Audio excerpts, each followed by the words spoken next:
Alright guys, today is the summer block event, so I am doing a live stream for it right now. Yeah. I have to hurry up because I went to use the bathroom.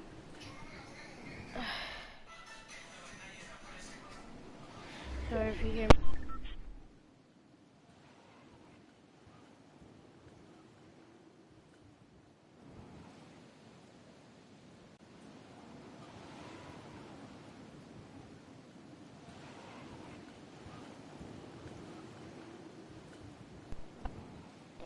I'm back. I wonder my dot is red. I'm confused. How'd you get this to go? Everybody watching at the same time? I'm doing it.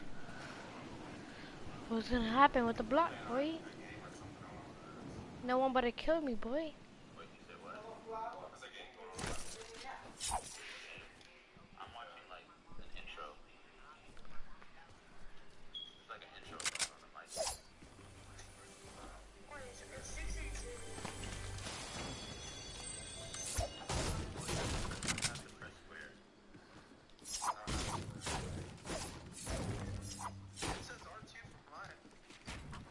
I'll be right back.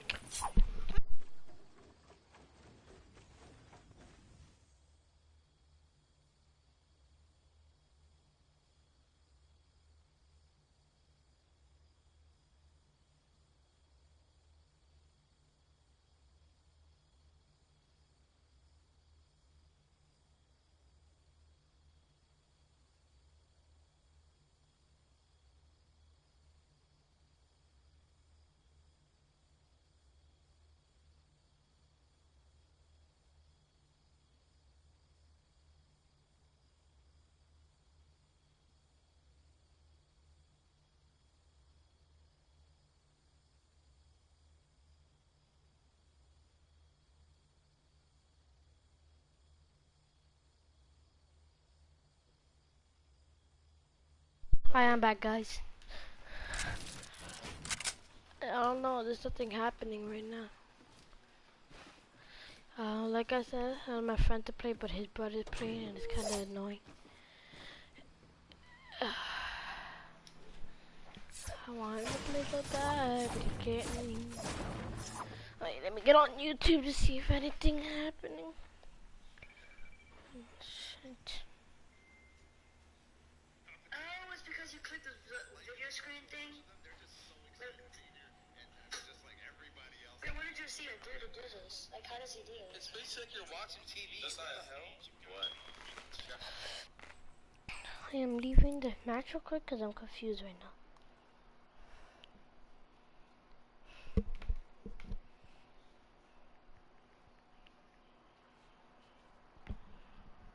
Fortnite is live right now with the block party. So watch out. Can I do this? Hold on. Put this in. Yay. Day one. Well, Laserbeam not necessarily taking everything as seriously as maybe everybody else, but that's okay. Okay, guys. I'm gonna play this a little. You can see it in the bottom corner. I really don't know what this is about.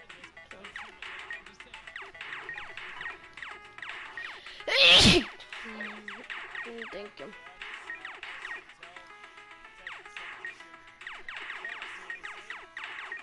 Wait, I don't know how Peely's in #1 and my friend got 101,000.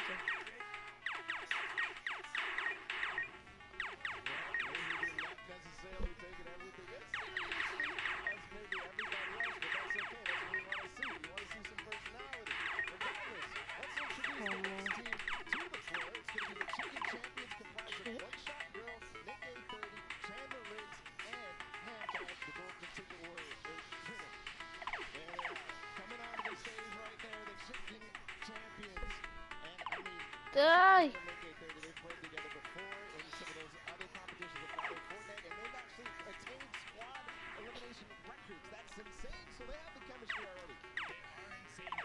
D. So good.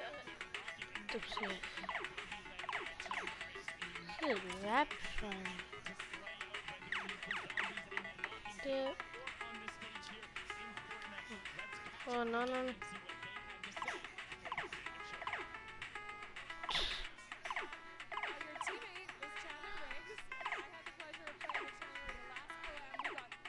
Oh, the block party is like a competitive thing.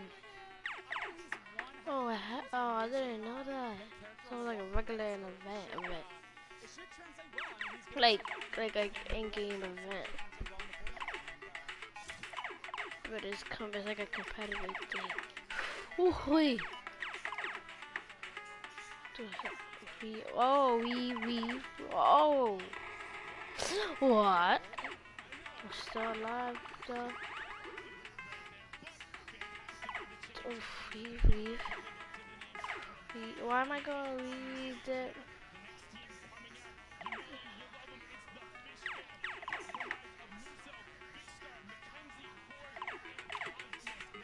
Oh, let's just watch it. His name is pronounced as Moose Elk, the Australian-based content creator down there. Mackenzie Boyd, the American-based singer and songwriter who's on The Voice and American Idol. Yeah, and then obviously on Rick Big Star as well as the UK-based content creator. He makes tons of.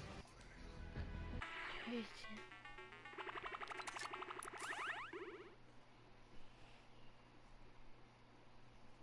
All about it. Big Star been around since the very beginning, and Confamous will be the golden ticket. Let's hear their thoughts going into the competition. For those at home that maybe don't know and cannot pronounce your name, I feel like it's probably fitting to give him a formal, this is how you pronounce it. Right now, what is it? Muse elk. So it's like muse and elk. Muse elk. It's very Muse elk. easy, okay? Even I had to know.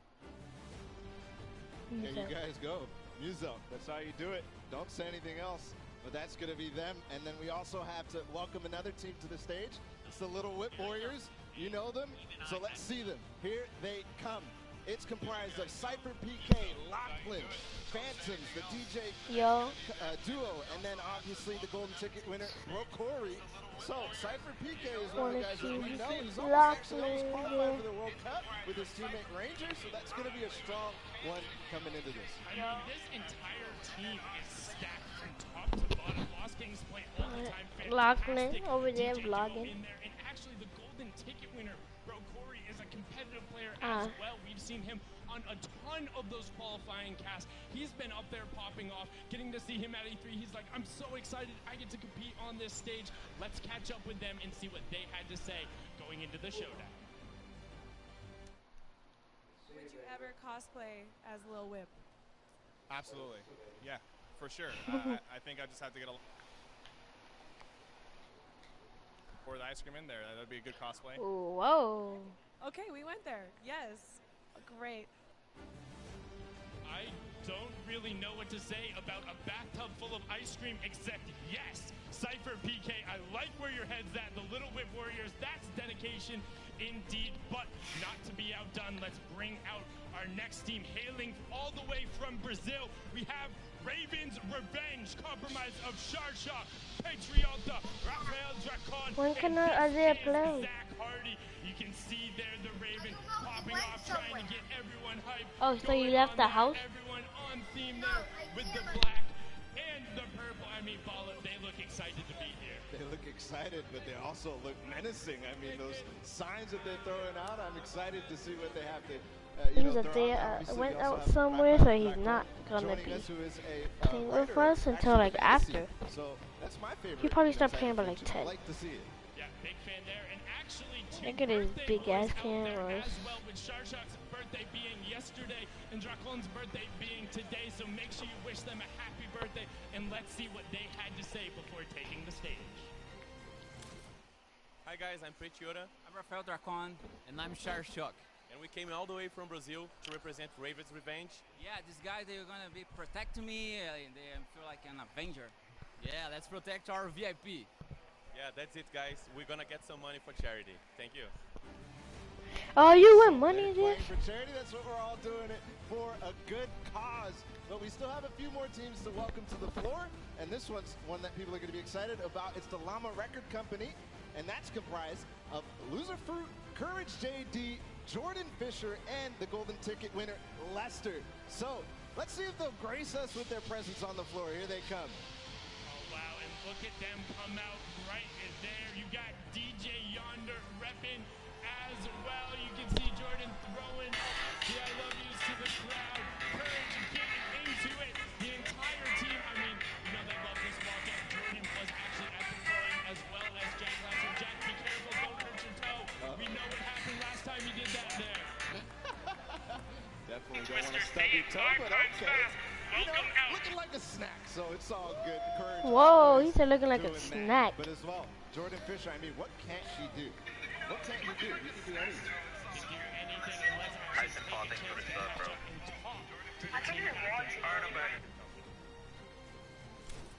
Jordan Fisher from Llama Record Co. here. I've got Courage, JD, and Loserfoot on my team. I honestly am really just sad in advance for anybody that finds us on this map. Thank you so much there, Jordan. Fantastic there. And we're getting into our final two teams. Now, bear with me on this one. It's a tongue twister. Say it 5 times fast. Welcome out the Sunshine Soldiers. Here we go. Compromise of Pokimane, Madison, the Lost Kings. Pokimane? Now, apologize earlier. It was Phantoms on the teams. Lost King, the other DJ pairing. So all 5 of them out there. Davier. Where's Pokimane at? Oh, it's right there. Actually rap battled against Logic last year at the Party Royale and was an actor in Black Lightning as well. Madison being one of the pro players there for Gen G. So great squad all around here. Yeah, and definitely aptly named the Sunshine Soldiers. Crazy, bro. Pokimane, she just I wonder where this is at. Sunshine Sundown. It's awesome to Imagine it's in Brooklyn and Barclays Center. I'm gonna be so tight because I lived. I'm in Brooklyn. I mean Barclays Center because I used to live in Brooklyn. I was like an hour away from it. Let's hear what their thoughts were before taking the stage. Where? Yo, what's going on, guys? It is Where Davier is- representing the Sunshine Soldiers, and if y'all don't know, we gonna hit them with that Where flash of light. is- That's how it is. We sunshine, baby, and I'm having a good time. Where I is the cannot summer? wait to play with Pokimane and Scissors. You know, Scissors is, he's prime time, ready to go. You know, It's in Philadelphia. he does all the traps and everything. It's gonna be. I'm in insane. Philadelphia. I'm having a fantastic time. We The gonna put it Man down. Center. Let's see how far it Scissors, is. It's gonna be wild. I'm ready. I'm absolutely ready. What's going on with it? Hey, you heard there was a team change, right? Huh? Scissors is sick. He's not here. It's 35 minutes away from here. It's fine though. You have Maddie's son from Gen G. Oh no! Look at it wait. Okay, see, Madison is way better than Scissors. All right, cool. Everything's fine. All right, you scared me. Close call there. Close call. Big close call. Okay, cool. There you go, Scissors Davier. 6. I mean, he rap Right. battled on stage with Logic last year. That was some hot fire. And of course, we do have to say, Scissors, please do feel better. I mean, strep throats, that's something you really want to have to deal with, and we hope you feel better soon. Very fast. Come back to us. But regardless, we got one more Sundown. It's the Cuddle Crew, and this one is a strong team. I mean, we have Aiden, KU, they are teammates. They also have Xavier Woods, who is a professional wrestler, and they have the moves already. They're getting hyped. Everybody is getting hyped. They also have This team is just stuck around. You got Eden and a wrestler. Oh. Has he even played Fortnite before? So we'll get one in there, and we'll get everybody with the Cuddle Crew. We're being on brand. We're getting in there. They're excited to take the stage. You can see them right there, right now. Aiden being the only controller player to qualify for the duos portion of the Fortnite World Cup so far. Let's listen in to what they had to say before the Creative Showdown. His team is so stacked. How did you manage to convince Epic to put Ghost, Kayun, and Xavier on your team to be the most stacked squad here at the Pro Am? Oh, for sure. This is super interesting because the other people are like, how'd you get on the same team with your own teammates? So basically they just asked, they gave me opportunity to play. They gave Kayun an opportunity to play, put us on the same team. And I don't know, man, we're just getting ready to go out and do it for charity. We're going to put on a show for sure. I mean, that is what Aiden does best, regardless of if it is at PAX or TwitchCon. Whenever he is on a stage, he puts on an absolute show. I mean, Bala, I'm done about to definitely search up gonna be my SeatGeek favorites. Who is somebody Fortnite else events. who you think the crowd should be keeping an eye on? I just love the positivity out of the Sunshine Soldiers. I mean, Davier, the stuff that he said, obviously in the clip that we listened to, and then obviously those players as well.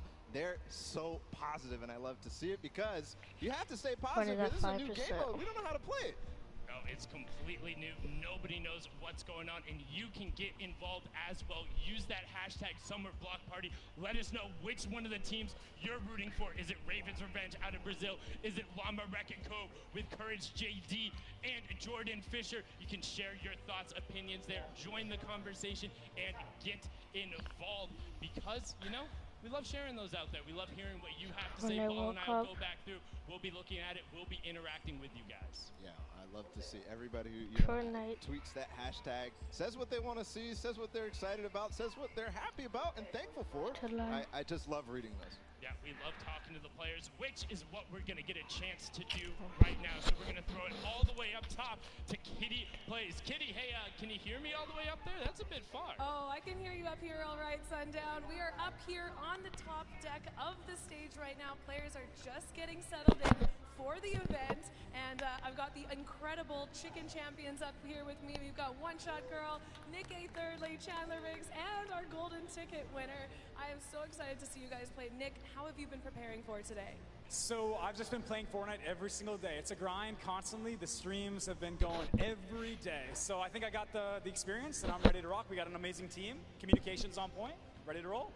Ready to roll. I'm excited to see how you guys do. And Julie, I want to know, okay, I know you don't trash talk very much online, Is but she who shy? are you most excited to face up against today? Jordan has been talking a big game, Jordan Fisher, so I'm ready to see him. I'm ready to see him in game.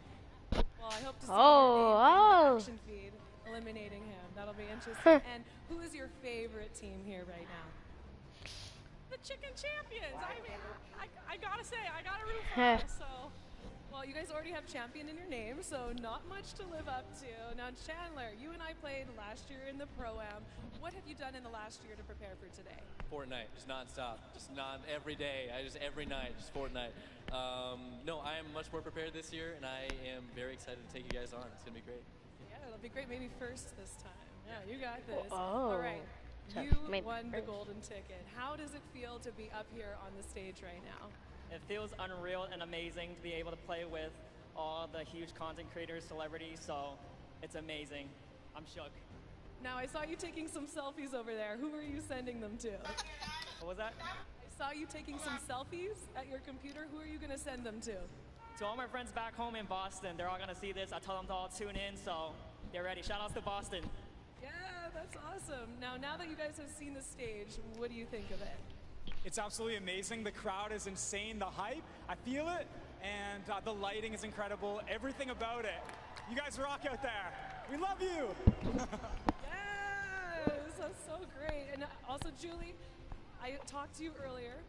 You're excited for the map. I gave you a few pointers. Okay, don't worry, I gave everyone some pointers. But is there any special strategy that you have going into this very first game? Yes, and we can't tell you. That's it, everybody. Well, I'm so excited to see how you guys go, see if you live up to the champion name. But we got to get into these games, and to do that, I'm going to send it back down to Sundown.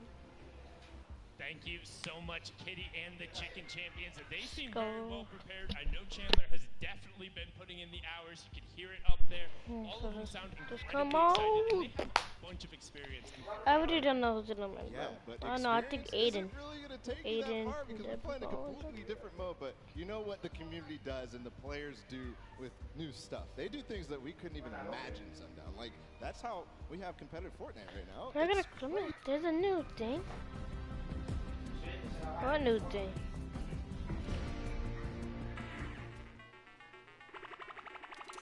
Is it a new game mode?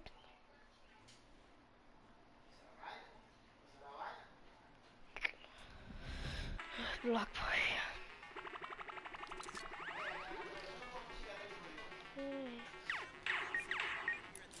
forum for the summer block party. Now I'm going to take you guys inside for a behind-the-scenes look at how the show you watch at home gets made. Let's go. And this is the caster desk. This is where some of your favorite human beings like this guy commentate your games. We're gonna go up onto the second level. There's more PCs up here, more players, more lights, more cameras, more Fortnite. Of course, we've got 50 PCs up the top, 50 PCs down below, and some of your favorite Fortnite content creators, influencers, celebrities will take the stage and be playing here on the Summer Block Party.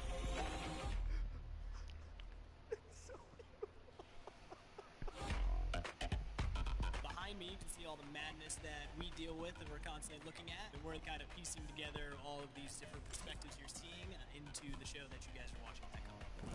Oh, hi. We're in the command center. This is where the show gets made, how it all gets cut together. I'm the technical director, so I'll use this production switcher to switch between the different video sources that we have. Every source of the show is routed into this switcher, and the director Joe is going to sit next to me, and he is always a treat to work with. Ready, 12, start your move. Go save screen in the wall. Go save screen in the wall. No, that's the wrong save screen. What are you doing? And this is the last stop, the Players Lounge. This is where everyone's hanging out before they take to the stage. Now, Fortnite fam, I gotta go. I'm in full wardrobe. I'm really excited, and I can't wait to see you guys at the Summer Block Party.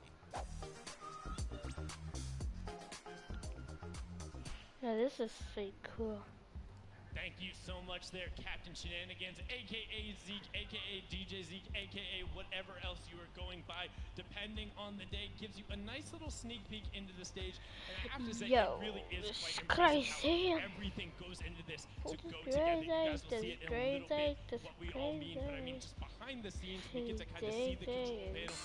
All the people put in so much work, because it's not just the people in the front of the house. There's all the observers, the directors, the producers, who put in so many hours to make sure the stuff even works. Yeah, it's surprising they brought Zeke back there. I mean, I'm surprised it didn't break anything, but we're good. Everything is fantastic, and really, it is amazing. I mean, just standing here and just feeling it. The energy is crazy. It's crazy indeed. Being down here on the floor as well, watching the players come out, being in there with the Cuddle Crew was fantastic, but we're actually going to throw it back up top as well to Pookie Face, who is now there for an interview.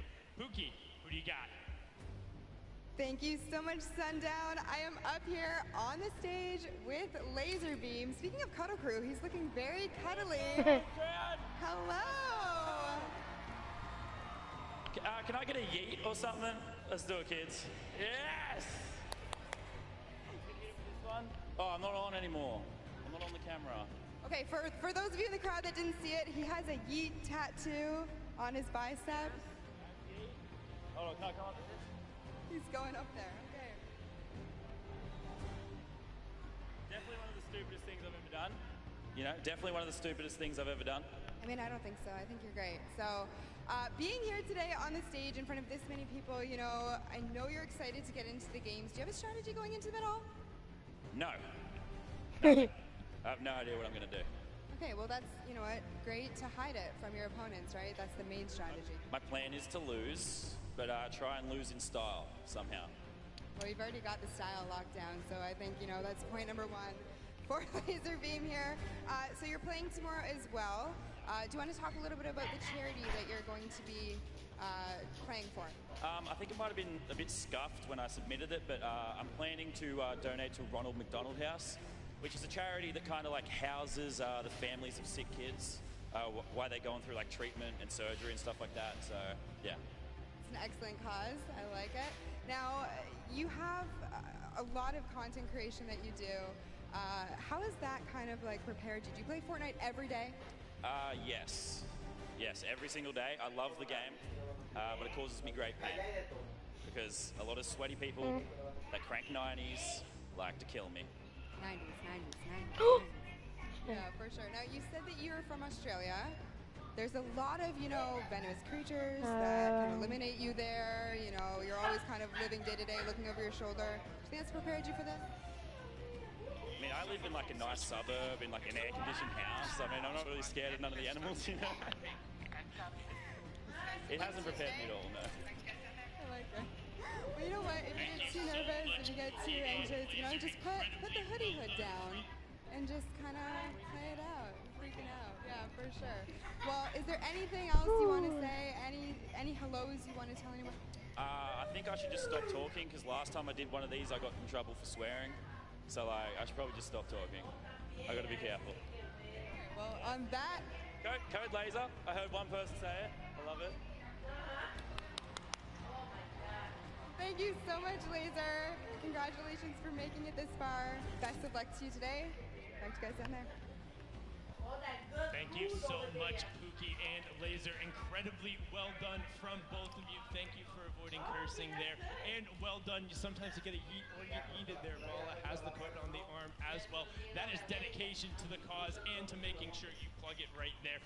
But with that being said, we're almost done with the pre-show. We're getting in towards the end. Bala, I want your last thoughts, whether it's on the players, on the game modes. What are some of the things on your mind before we get going? I just cannot wait to see what they're going to do, what strategies they're going to develop in this short period of time. We're only going to get 6 matches of this. And, I mean, the things that you could do, the things that they're going to develop, we already gotten a little bit of a preview. They haven't seen it at all. They're actually playing it right now and getting a chance to, see it before they play. And their game together is going to change what they do, what their plan is. It's going to be fun.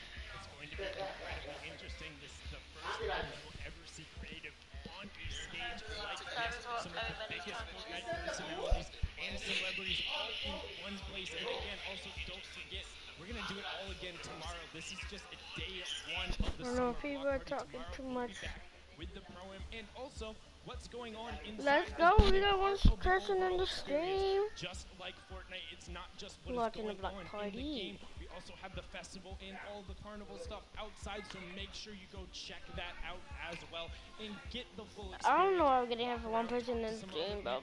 The highest thing I ever got in stream was like 5. Yeah, I mean, there's a Slurp Juice booth out there. There's all sorts of awesome things to do. Who's in the stream? Who's in the Oh, he left. Have a good time. I'm sure everybody else will, but we're going to have a blast in this room right now. I can't wait to get into these creative showdown matches.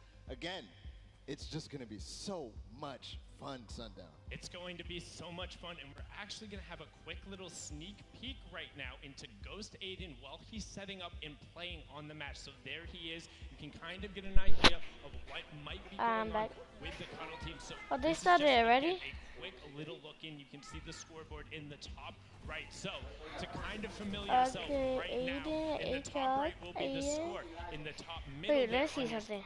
Did I press like? Did I put creative on?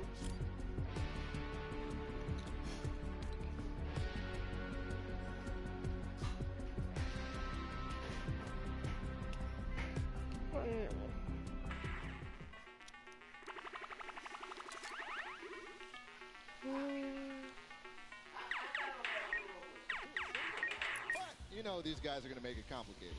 Well, and additionally, if you guys are able to do math, unlike Zeke, I'm sorry, I love you. There are 8 teams. There is only those 3 spots that you saw up there, and then maybe a little surprise as well. So it's going to be chaotic. It's going to be hectic. But what more can you ask for out of a Fortnite event and out of the very first creative showdown? Yeah, these creative maps that people are playing. I mean, we talked about last one. We saw a little bit of the World Cup creative trials that have been happening. It's so much fun to play. I mean, there's so much potential too in terms of what you can do. I play Storm Wars all the time. I play, the Death Run maps as well. Those are just so exciting. It's so much fun to just hang out and play with your friends. Players ever expanding on what they're able to do. But enough from us. That is it. The pre-show is now over, and it's time to kick off the Fortnite Summer Block Party Creative Showdown. We're going to send it over to the stage with Zeke. Zeke, take it away.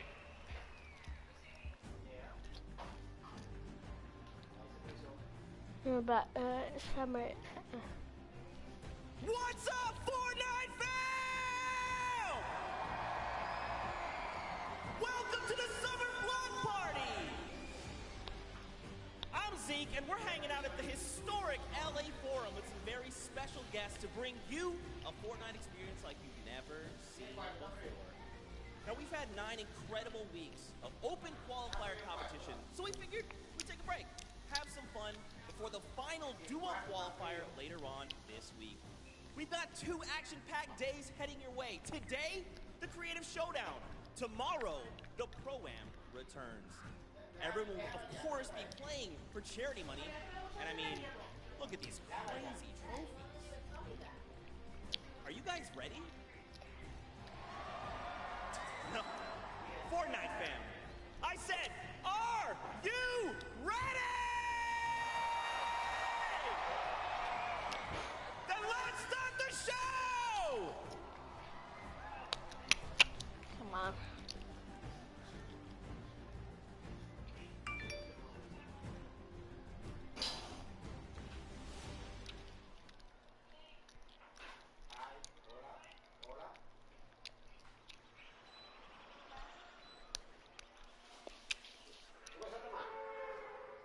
Here we go.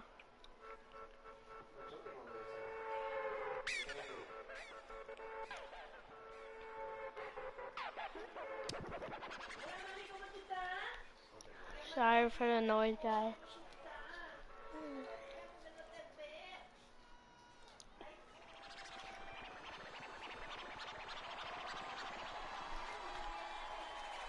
Come on, guys.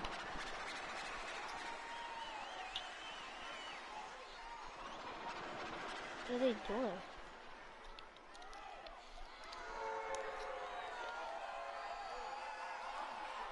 Are they gonna show?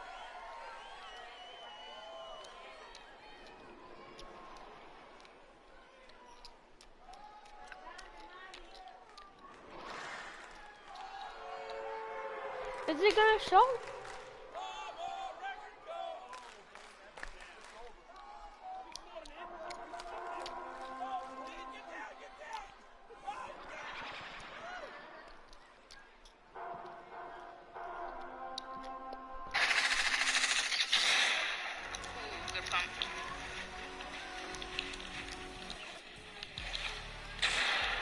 You hit that.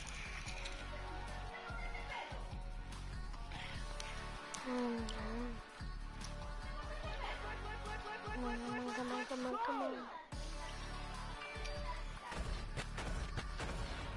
Oh my God.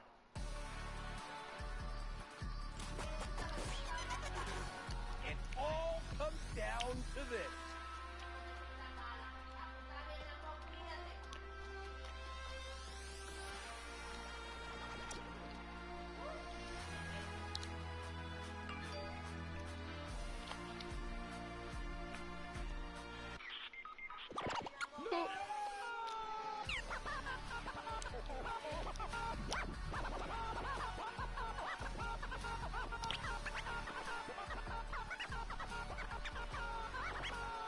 Victory Royale!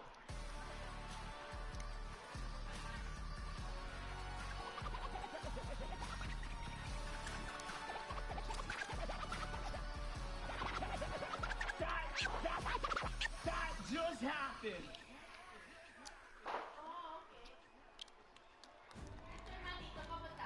Our house DJ, Mike Realm. He's absolutely incredible. He's going to be spinning for us all evening long. Now, Fortnite fam, if you've been watching the open qualifiers, you recognize us. But sorry about that. I feel like we're missing 2 people. And those 2 people are going to be the ones getting us through the game. So for now, let's send it up to Golden Boy and Dr. Lupo! Thank you so much, Zeke, and thank you so much, everyone here in the Forum in LA. Ladies and gentlemen, It's in LA. This is it. This is hype. This is the Creative Showdown. How you feeling today? I like that.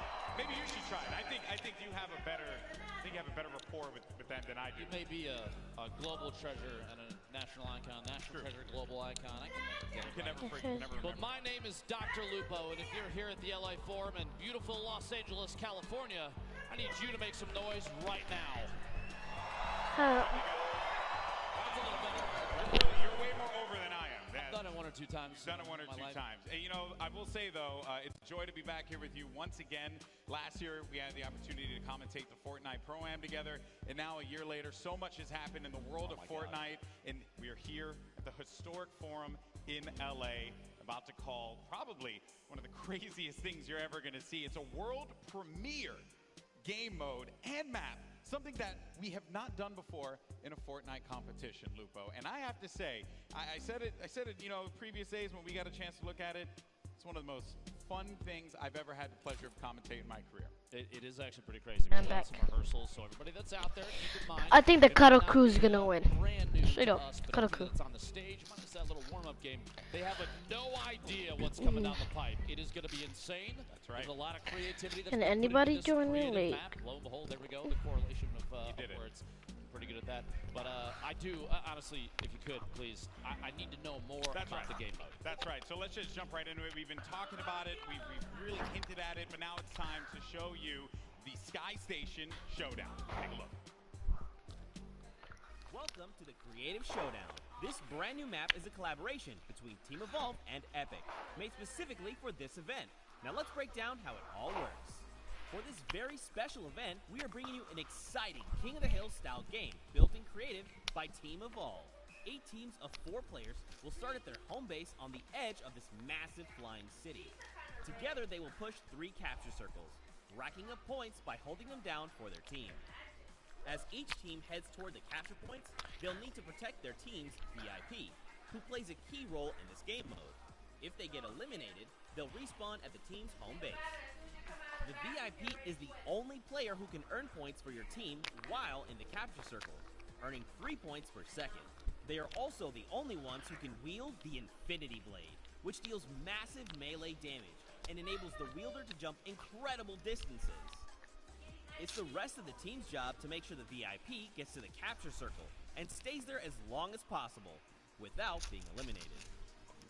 With 3 capture circles across the map, teams have to strategize to figure out which point they'll be able to hold. Pay attention to your surroundings, because if lots of teams are fighting for the same point, there could be an open circle elsewhere. Hold up. Did I say 3 capture circles? Actually, there's a 4th one. Partway through the match, the 4th capture circle in the center of the map will open up and will award 4 times more points per second than the others. But with high reward comes high risk. After each match, teams will be ranked based on how long they held the capture circles and earn overall points based on their rank in that game. Those points will be added to an overall leaderboard, and at the end of 6 matches, the team with the most points wins.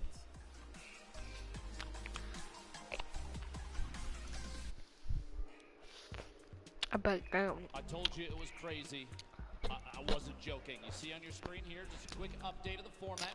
Capture points on your left. This is how they play the game. And the first team to 1,000 of those in-game points, they get the victory royale, or the highest scoring team at the end of the game, which is 15 minutes long. Right there in the bottom left, the outer circles, those top 3 are worth 3 points a second, only if the VIP is inside uncontested. But after 8 minutes, GB, when there's 7 minutes left on the clock, that bottom circle, capture point D, 12 points a second. That's right. It's so crucial. The golden point What will unlock, and it will be carnage. Now, separated from that, teams that place, depending on how they end up in the game, whether that be 1st, 2nd, 3rd, or 4th, as you see there on the right side of your screen, that is the points that they will earn, and across 6 games, we will determine who our winner will be. No, you're not. And boy, I have to say, your players are getting geared up. Hello. Had an opportunity to talk to them earlier, got some of their thoughts, and Come on. shared with them how we felt about the game mode. And then, as I had explained it to people, the one word that kept coming out of everyone's mouth was crazy. So yes. Crazy. Through that design this, I also had a chance I to charge my phone. You just get to my desk. It is going to be so cool when these teams To drop my phone. take the stage. And you know, Lupo, I have to say, the other part of it too is their loadouts, right? You're going to be using blue weapons, so you'll have a blue tac. You also wait. You seem like you have some. Well, I just wanted to talk specifically about that. You were going to say it's a blue AR. Yeah, a blue AR. Blue tactical shotgun. Yes. I feel like you're coming up with blue hunting rifle. Yes. Impulse nades. Yes. And that's it. But do you want to know something kind of cool? One thing that I knew it. Do you want to know one thing that they don't have, Golden Boy? I knew it. I knew this was happening. One of these bad boys right here, but I do. Okay, well, did you know that I thought we were friends. Listen, all right, I trust you. Okay. You trust me? I trust you. And if you're here at the forum in LA and you would like to acquire one of these, you can actually go pick it up. It's in the merch store right now. And the coolest thing I think about it is this dart right here. This is the only one signed by Dr. Lupo in history, and now it's going out into the crowd Oh boy. Enjoy. Oh no. Good luck and be gentle to each other down there. It's a good thing you didn't pelt like a grandmother or something, man. Meanwhile, this one's coming home with me. Oh, that's not fair. Okay, well, that was that. There you go. That was pretty awesome. I am back popping YouTube. So huge shout out to Nerf for that one. But let's now talk about the rosters. You saw them make their way out earlier. Can we start already? This was supposed to start at 7:30. It's already 12. Good teams here. Swiss, Aiden, Xavier Woods. I think that the compositions of players and the skill levels. It's either the Chicken Champions or Cutter Crew. Except for the Cuddle Crew, which has, I think, a pretty stacked team. Because I think Laserbeam and Muska will try to die. So they said they're going to try something. Lachlan will probably a little whip. It's so hard to The celebrity VIP side, don't forget, all 8 of those golden ticket winners are part of that team. Here's your celebrity roster, though. Chandler Riggs, Jack Dylan Grazer, Jordan Fisher, Raphael Dracon, Phantoms, Mackenzie Borg, Xavier Woods, and the Lost Kings. And Xavier Woods giving himself a big hug. A good cut. And then here are your golden ticket winners. Hambam Tango, Lester, Zach Hardy, Bracori, Confimus, Beast, and Ambush King. Davier, this guy, he's I don't know how he manages. He has, you said it, he has to buy a lotto ticket. Yeah, he snuck in, dude. That's got to be the case. It's unbelievable stuff from these guys there. They went through the trials earlier this week, and they were able to get to this point. Pretty fun. And they're also going to be playing for a decent amount of money. Also, those golden ticket winners are going to have something very special as well. Let's actually take a gander at that right now. So, as I mentioned previously, this event is for charity. So all these players are going to be competing for the respective charity of How do you know that?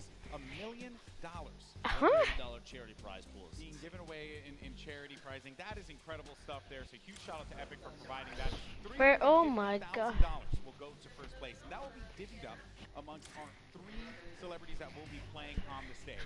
The World Cup.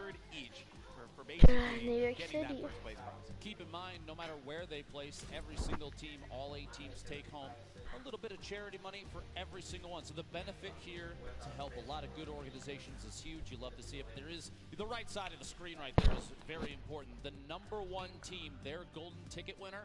First, they got lucky at E3. They made their way here. They got selected to be on a team.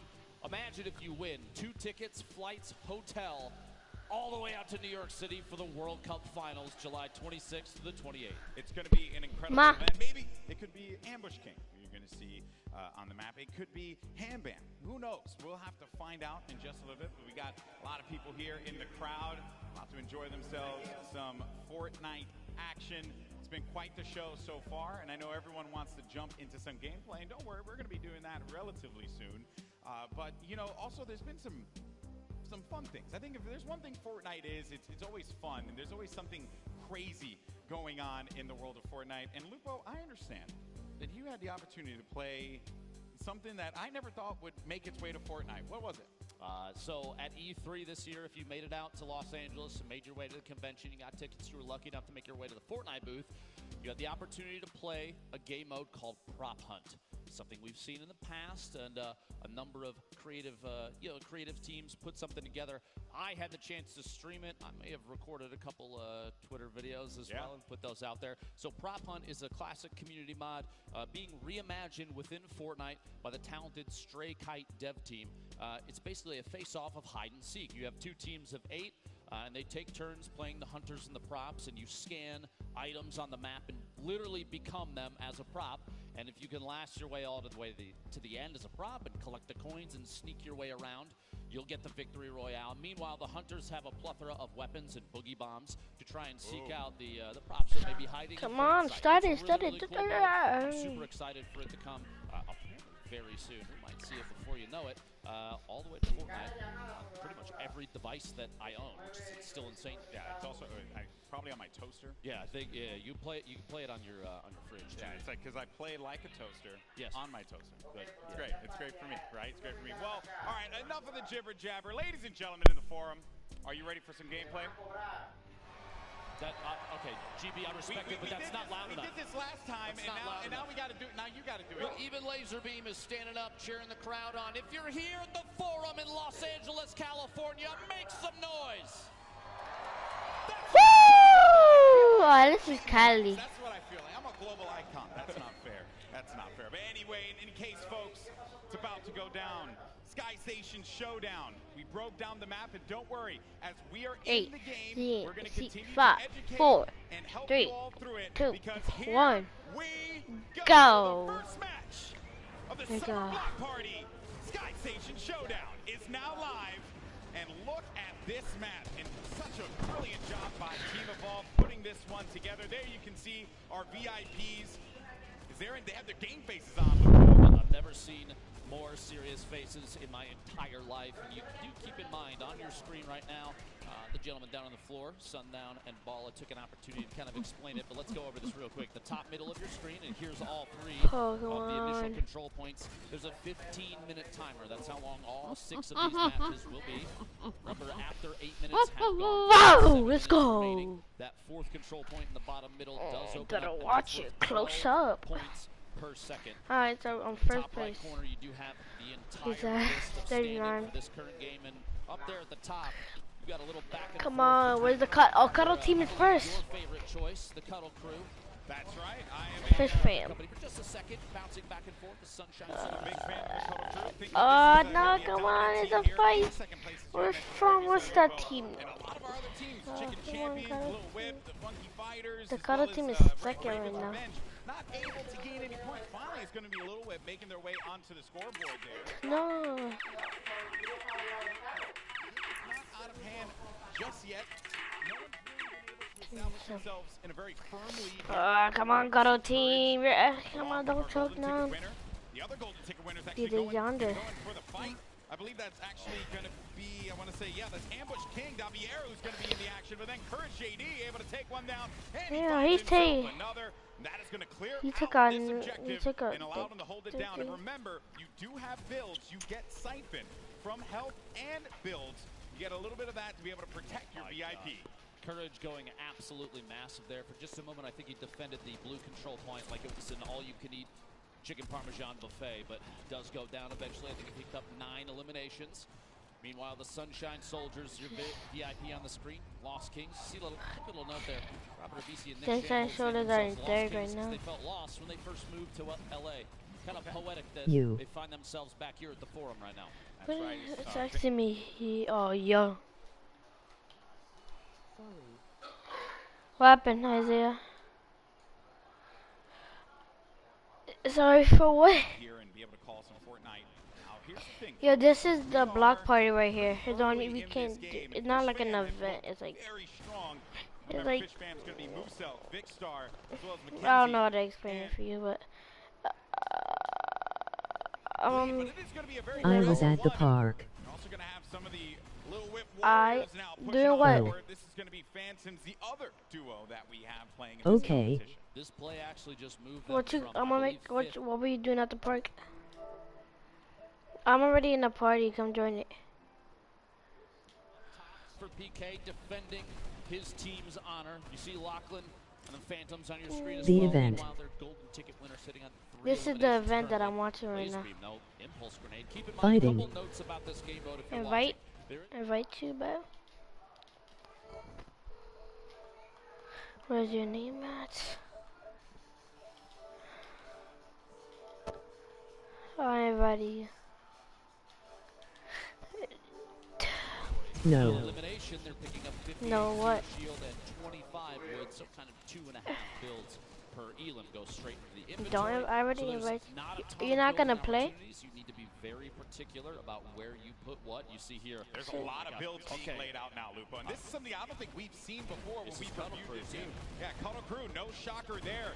And if they hold down, and look at the way that they built the fort around him. My brother is playing and going to get on after his match. What time is that? The goal here, I think, the idea is that Match. they're going to take ownership of this control. What time is that? Until that though? timer ticks over. By the way, you want to hit that little bit of info up there? Wait, Top left of your screen. Oh, yes.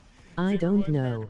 Professional wrestler, this guy. So he's playing Friday the 13th a match, so after that match he'll play. Multi-time tag team champion, and he's got a pretty decent YouTube channel. I need to be honest with everybody, just so they know the truth. You were fangirling So you get on after his Friday the 13th match. Hey man, you know, I've had the opportunity to hang out and work with Xavier Woods in a ton of events in the past. Yay. Dude is a genuine gamer. He was actually playing Fortnite on his Switch, getting ready for today. This is the basic. I'll say the event, describing the event right now. The event is basically, it's like whoever gets the most points right now. It's like you see that blue circle. If you get in there, you get points per Prod like second. 1015 min. What? I mean, this is basically if they get into the blue thing, they'll get points per second. Probably like in 10-15 minutes. Okay, this is like, you see there's like a circle right there. You get points per second. And whoever gets, and you win money for it. Like first place will win like 350,000. It gets lower and lower and lower. And there's 6 rounds, and both of them are 15 minutes. So you probably missed the first round since you can't. Are you watching the stream on your phone? Taken to the island and jumping out of the battle bus for some good old-fashioned Fortnite, but this time around, Sky Station Showdown is going to be the battleground where these players will. Are you watching this? Little Whip Warriors. This is going to be Phantoms. Are you watching a stream on your phone? So I would say with Phantoms picking up quite a few eliminations. Oh man! And when you have that Infinity Blade, and you get caught in that animation. You can't. It takes a while. See that circle right there? You can be in. When you're in there, you get points. I want Cuddle Team to win, which they're in number 2 right now. Cuddle Team has the good player, and there's Aiden, Ghost Aiden. You're trying to tell me that you can eliminate the player with the sword in their hand? I already don't know, because Pokemon is in here. Laser Beam and Musical might die, because they're gonna do some dumb stuff. That 4th control point worth 4 times as much as the other. Who else is here? We have a lot of people. Life. It's gonna be insane. Fish Fam right now sitting at 537 points. Meanwhile, Ravens Revenge here, decent number of eliminations. Find themselves down there in 6th.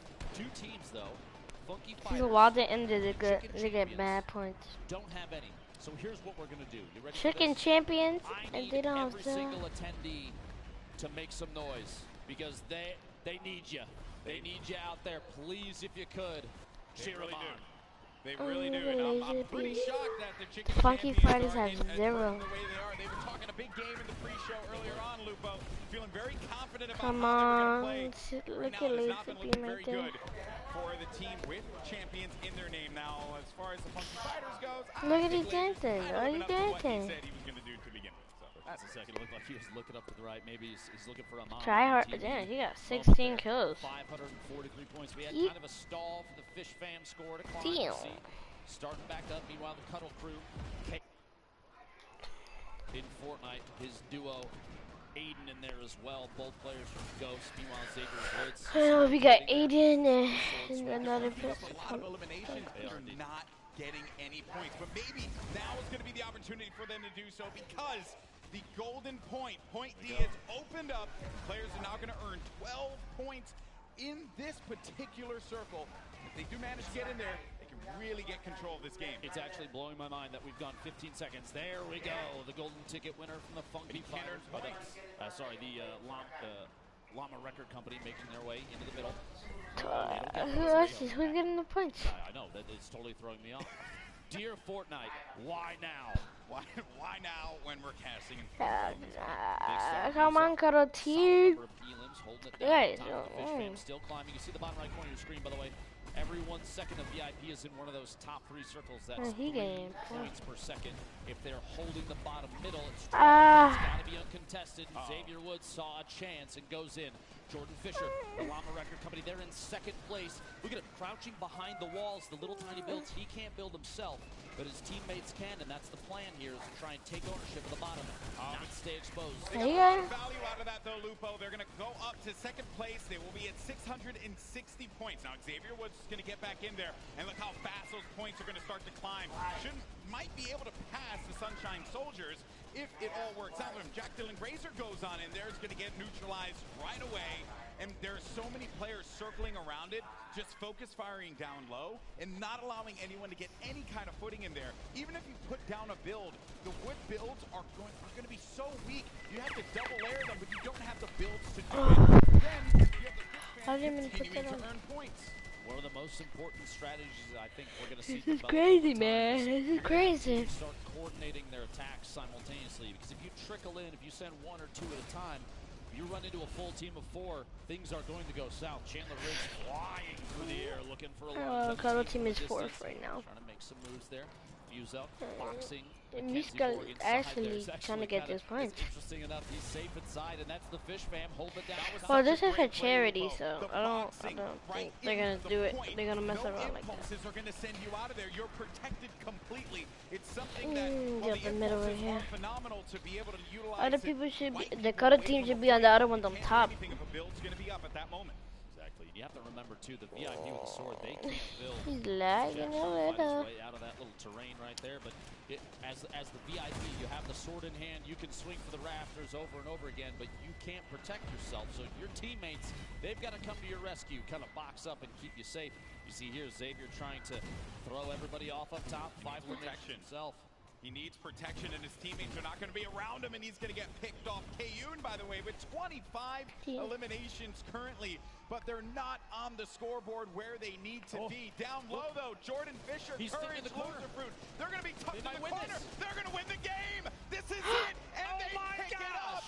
Jordan Fisher, Courage, JD, Loserfruit, and Lester pick up game 1. Absolutely ridiculous. A come from behind victory. I said that bottom middle point was extremely important. 12 points a second is huge. You can hear Courage shouting like crazy in there. Deep cohesion at an all-time high. He's not shouting like crazy. I think that's the only volume that he knows. This is true. Plugging it out down there. Insane. This is literally only the first of 6 games total for the entire day. Here's a look at the very last second.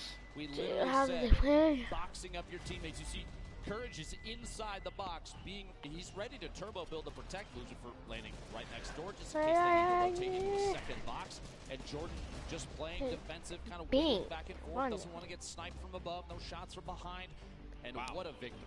And I think what was also really clever about that too is I know that they were putting down a lot of shots, and one has to wonder if they were trying to pick up as many eliminations as they can so they can get the 25 builds. Each elimination come on. And then at that point they could send Jordan down there and then start to just turbo build and hold the wall so that Jordan could just be uncontested and not have to deal with any of that pressure. And also, another thing, they got first. just get in there and challenge it or just stop them from earning points. But no one was able to do that in time. They pick up game 1. What a start to today's action.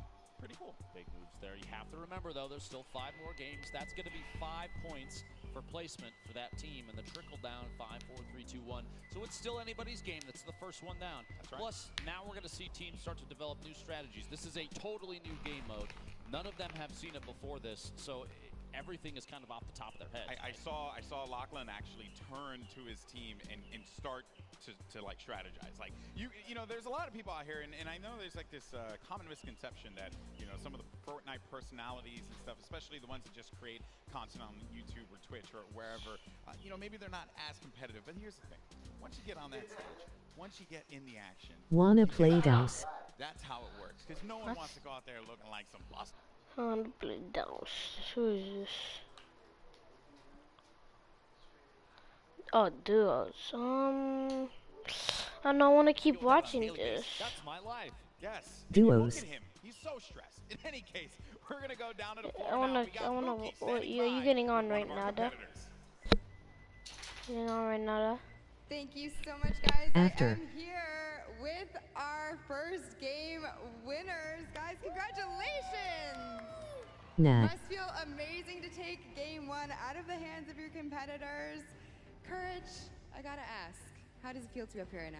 You know, it's great being here at the Fortnite Summer Block Party. The arena is incredible. Epic did such an incredible job, but the best part of this is my team. Everyone's so willing to work together. Everyone's calling out. Jordan Fisher, Loserfruit, Lester, our golden ticket winner. We have communication unlike any other. Honestly, every other team here should be aspiring. Read these comments, boy. After no. Sure, after. Are you spamming? You spamming. You're spamming. For you. So Jordan, I Okay. just want to kind of talk about, you guys were in second place a lot of that game. Are you getting on right now, You though? just came right up from behind at the very last second there. What happened? How did you guys pull that off? Clutch factor, really. Clutch factor. That's the biggest thing. As an honorary member of the Girthquake squad, No. I just have to rely How on much clutch longer factor. until you Looking get to on? my left and seeing Loser Fruit, seeing Jack, seeing our new friend Lester. I just knew that it was the right time to push where we needed to push, and that's what got us right here. So we're planning on doing that for the next 5 games. And 1-0 min. continuing to talk to you. Well, I look forward to everything you guys as well. 1-0. 10 minutes. How does it feel to go up against some of your team members here? Oh yeah, no, it's good. I like seeing that Fish Fam actually lost when they were winning the whole time. Imagine choking from being so far ahead. That must suck, Elliot. What? Yeah, that's all I have to say. Perfect. Thank you so much. And Lester, congratulations for being here. How does it feel? Oh, it feels awesome. I feel honored and blessed to have such a great team. Like Kurt said, the communication is awesome. So we're going to keep winning and going to the finals, baby. I love the positivity on this team. Thank you guys so much. Good luck in your next games. Back to you guys on the desk. Thank you so much, Pooks. And actually, fun fact about Lester, he's a dad. So everyone, happy Father's Day to Lester, right? And also to you as well. So there you go. I both have my own child, and I'm known as the Fortnite dad. So you are, yes, that is very true. You are the father of all these people. Sorry if you hear You'll love to noise. see the interaction between the team there too. A couple little shots from Loser Fruit at her mates there. Yeah. Meanwhile, you know what they say: it takes the power of 3 to carry courage. JD. So there's at his side. Yeah, and I would be remiss if I didn't mention the fact that this Aussie, just banter, right? Oh yeah. It's a lot of friction there, right? I'm a little concerned about that flight when that's a long flight, guys. I don't know, man. I can tell you from my experience going down there not too long ago. Oh, yeah. It's nothing but friendship between them. I promise you that. I And that's know. one of the things about the Fortnite community I think that I love. That every single person in here is here just to have a good time. That's right. It's all about positivity. Plus, today and tomorrow, it's all about charity. So that's very, very But important. if you happen to talk some trash along the way, that's okay, right? We like it. We live for that stuff. Okay, so while game 1 was incredible, there were some big moments from there. So let's send it down to the floor as we have Sundown standing by to break down some of the action that we just saw. Thank you so much, Lupo and Golden Boy. And I mean, are they really your friends if you don't tease them a little bit about their Fortnite skill? Love you there, Zeke. But we're going to take a look at some of the gameplay we just saw in the past match and what enabled these players to be so good and so successful. So first, we're going to hop on board with the Cuddle crew. Aiden, again, one of the only players who has qualified for the duo competition for the World Cup on a controller. You can see them putting on a clinic here. They far and away had some of the best slaying numbers, but weren't quite able to turn it into objectives. And you can see how they set a veritable base on these builds. We're constantly trying to get the eliminations to top back up on the siphon. You can see them there racking up and getting them and continuing to roll through so many of these multiple elimination exchanges going on. And I mean, this is what the Ghost Gang is known to do. Kayun and Aiden just running through, challenging over and over again, taking 1vx situations like it's no problem, putting shots towards the middle, using the impulses to get themselves right into the fray and continue going, but again, was not quite enough to take it home. I'm incredibly interested to see what other strategies will be broken out. Just like Laserbeam and his team, they said they had a secret strat. It was that cartwheel emote all the way from spawn, all the way up there, but then of course, the Fish Fam had to come through and ruin that little bit of fun. It's all about fun, the gameplay, and continuing showing off your creative prowess. But that is it for match 1, and match 2 is about to get started. So we're gonna throw it back up to Lupo and Golden Boy at the desk. That's right. Everyone forgets about me. It's okay. I would never forget about you, GB. I'm excited to be here with you. The forum. We're in LA. So the cool. weather is beautiful. Yeah, it is. I mean, I haven't been outside at all. We've kind of been indoors this entire time, and it's been a little dark out in here, so I don't even know what sunlight looks like. at this point. We've just been in here. So, you know, it's setting up. How about this? How about this? Okay. I'll bring your mood back up. Ladies and gentlemen, we have game 2 ready to go. I need you to make some noise. All you do is a game 2 starts.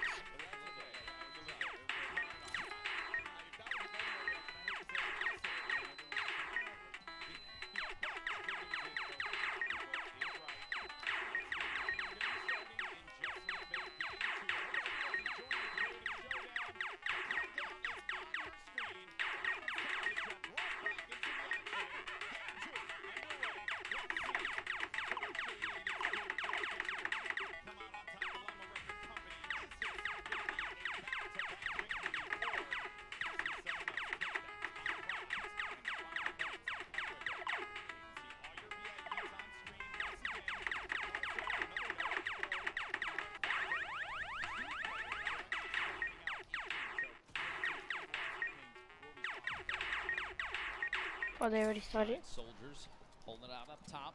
Lost Kings, Madison, Pokimane, and their golden ticket winner at the top. Keep in mind, on the top middle of your screen, the top. My mom said she will let me know when I can play, so wanna do airtime. Sure, fool. Where's my phone at? So guys, I'm gonna be on the phone with my friend. Well, you can watch this. I'm gonna mute my mic real quick, guys. Doesn't look like it's going to be the case, Lupo. They push right in. They push right forward to the Sunshine Soldiers, but Pokimane with a quick build, preventing them from being able to get any further on that ramp. And remember the geometry of how this map is built. You can really block players from being able to get through. And that is going to be especially impactful for the players that do not have that Infinity Blade, because you got to use your ammo to get through there. You can also see the score breakdown there. So Llama Record Company was able to come away with 5 points because they won game 1. And at the end of it, we're going to tally all those points to find out who is the Creative Showdown champion. Add up to, it's all for charity. Keep that in mind. So first or 8th, it doesn't matter. It's all for a good cause at the end of the day. Sharshock here. More players moving their way up top, trying to look for an opportunity to move up. Little jump around here on the ramp, and a player dropping right down behind. Oh, man. That was rough. You hate to see that one, folks. A turnaround right away from one of the players from Little Whip Warriors is going to make the Brazilian pay, and that is actually also another note there, too. I wonder how Raven's Revenge are going to work with Zach Cardi. You know, I'm hoping that they're able to communicate, but also when you're in game, it works. You kind of just know what the other players are going to do, right? That's the name of it. I don't know if you saw that quick little snipe there. Madison all the way up top, fighting a push. The Chicken Champions making their way up. Back-to-back eliminations. We're going to jump on board with the golden ticket winner from the Chicken Champions. They also have Chandler Riggs, One Shot Girl, and Nick A30. Oh, last second getting cut down there. Yeah, the lead that's right Bam Bam. now. The lead right now, Sunshine Soldiers at 162 points. But the Llama Record Company, they're starting to make their way back up. Jordan Fisher and the team are even, look at this. You have window edits for peak shots through there. Player knocked that wall out. Courage building up on the outside, trying to establish a little base here. They have very limited resources, Goldboy, which means they have to be very particular about how they use them. But if they're picking up eliminations, that's an additional 25 material straight into the inventory, so you do have a chance to continue to build and maybe reinforce what you've already put up. But here we go. Sunshine Wings from the side. Sunshine Soldiers once again are going to push in there, and the Chicken Champions right behind. Nick A30 is going to get caught, but manages to stay up. You're going to have Chandler Riggs pushing on forward. He manages to cut down one to size. Jordan Fisher going to be in a 1v2, but we'll have the support from Courage. Courage going in for the help, takes out One Shot Girl, and it's going to come down the Courage, but it's Chandler Riggs who gets hype, picks up the elim, and the Chicken Champions are looking to climb the leaderboard. Quick note, Chandler Riggs is a 19-year-old actor best known for playing the role of Carl on The Walking Dead. If you've lived under a rock, then you probably didn't know that. But I think somebody like this, everybody knows. Also competed last year. He did indeed. Our Fortnite Pro-Am, got 3rd place with Kitty Plays, and as she had mentioned, hopefully looking to see him in the top prize this time around and taking first place. Who knows, though? It is truly anyone's ball game, and Raven's Revenge have now managed to climb all the way up. And earlier on, it was all Sunshine Soldiers. Even the Llama Record Company had some shining moments, but Raven's Revenge seemingly coming out from the shadows. Raphael sitting on only one elimination. That little quip there, very, very well done, Golden Boy. Thank you.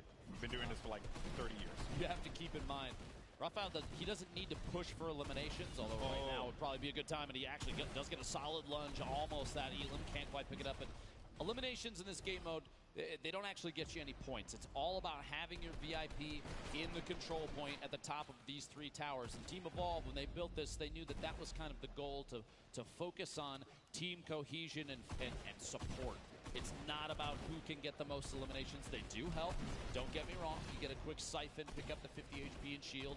Get the 25 materials straight into your inventory. It's all wood too, so you can reinforce everything you've built, but it's more about sticking by your VIP. We have Lachlan, Cypher, and their golden ticket player. Phantoms, their VIP, the sword wielder, but you've got multiple layers. Look at this structure Lil Whip Warriors have built up. It's more than one layer, which means they've been picking up eliminations and using those materials to reinforce and build up. It's fantastic. You have to be smart about where you're going to place those builds, protect your VIP, but most importantly, give you an angle so that you can continue to benefit from the siphon on the HP as well as the siphon.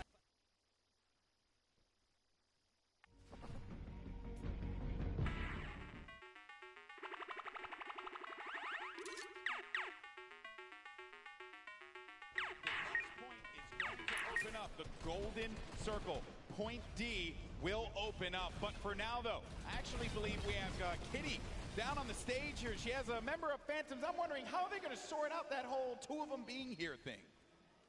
Hey, Golden Boy. Yes, I'm here on the floor right now with Kyle that makes up the duo with Vinny for Phantoms. Now, Kyle, how did you guys decide who would be playing first?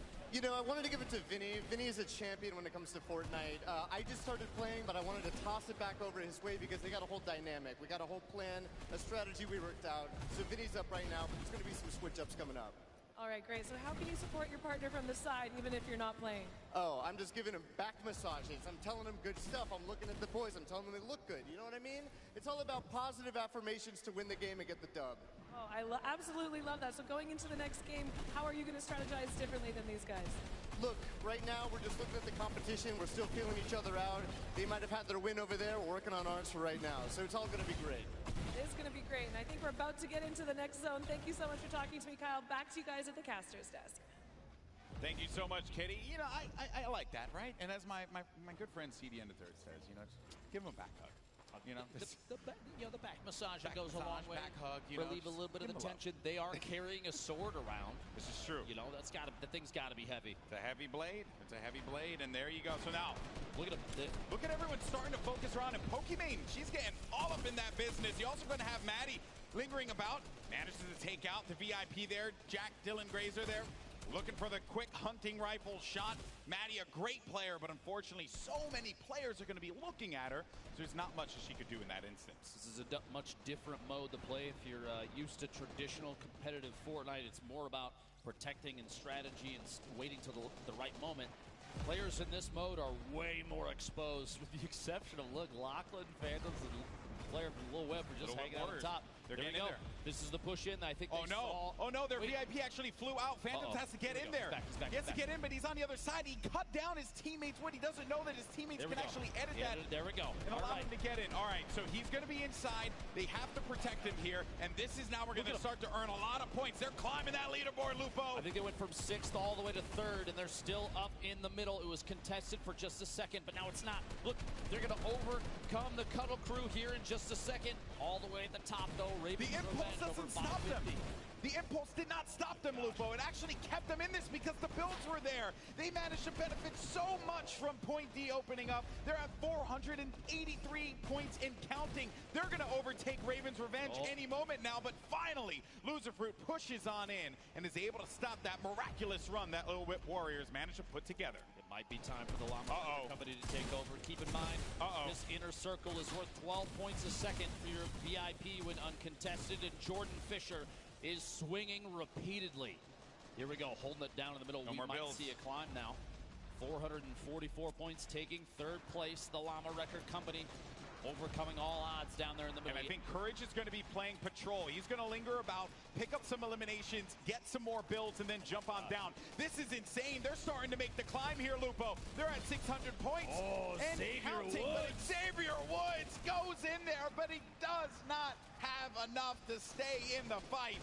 And it's going to end up paying dearly for that one. A valiant attempt there. Loser Fruit finally goes down. And then another thing to note, there's a lot of builds that players can recycle there and try and continue to use to their advantage in those neutral points. Your enemies potentially built up a fort as you push your way in. They don't have a whole ton of material, but you can take advantage of it. Use it on your side. Meanwhile, Vicstar and the Fish Fam up top, sitting on control point.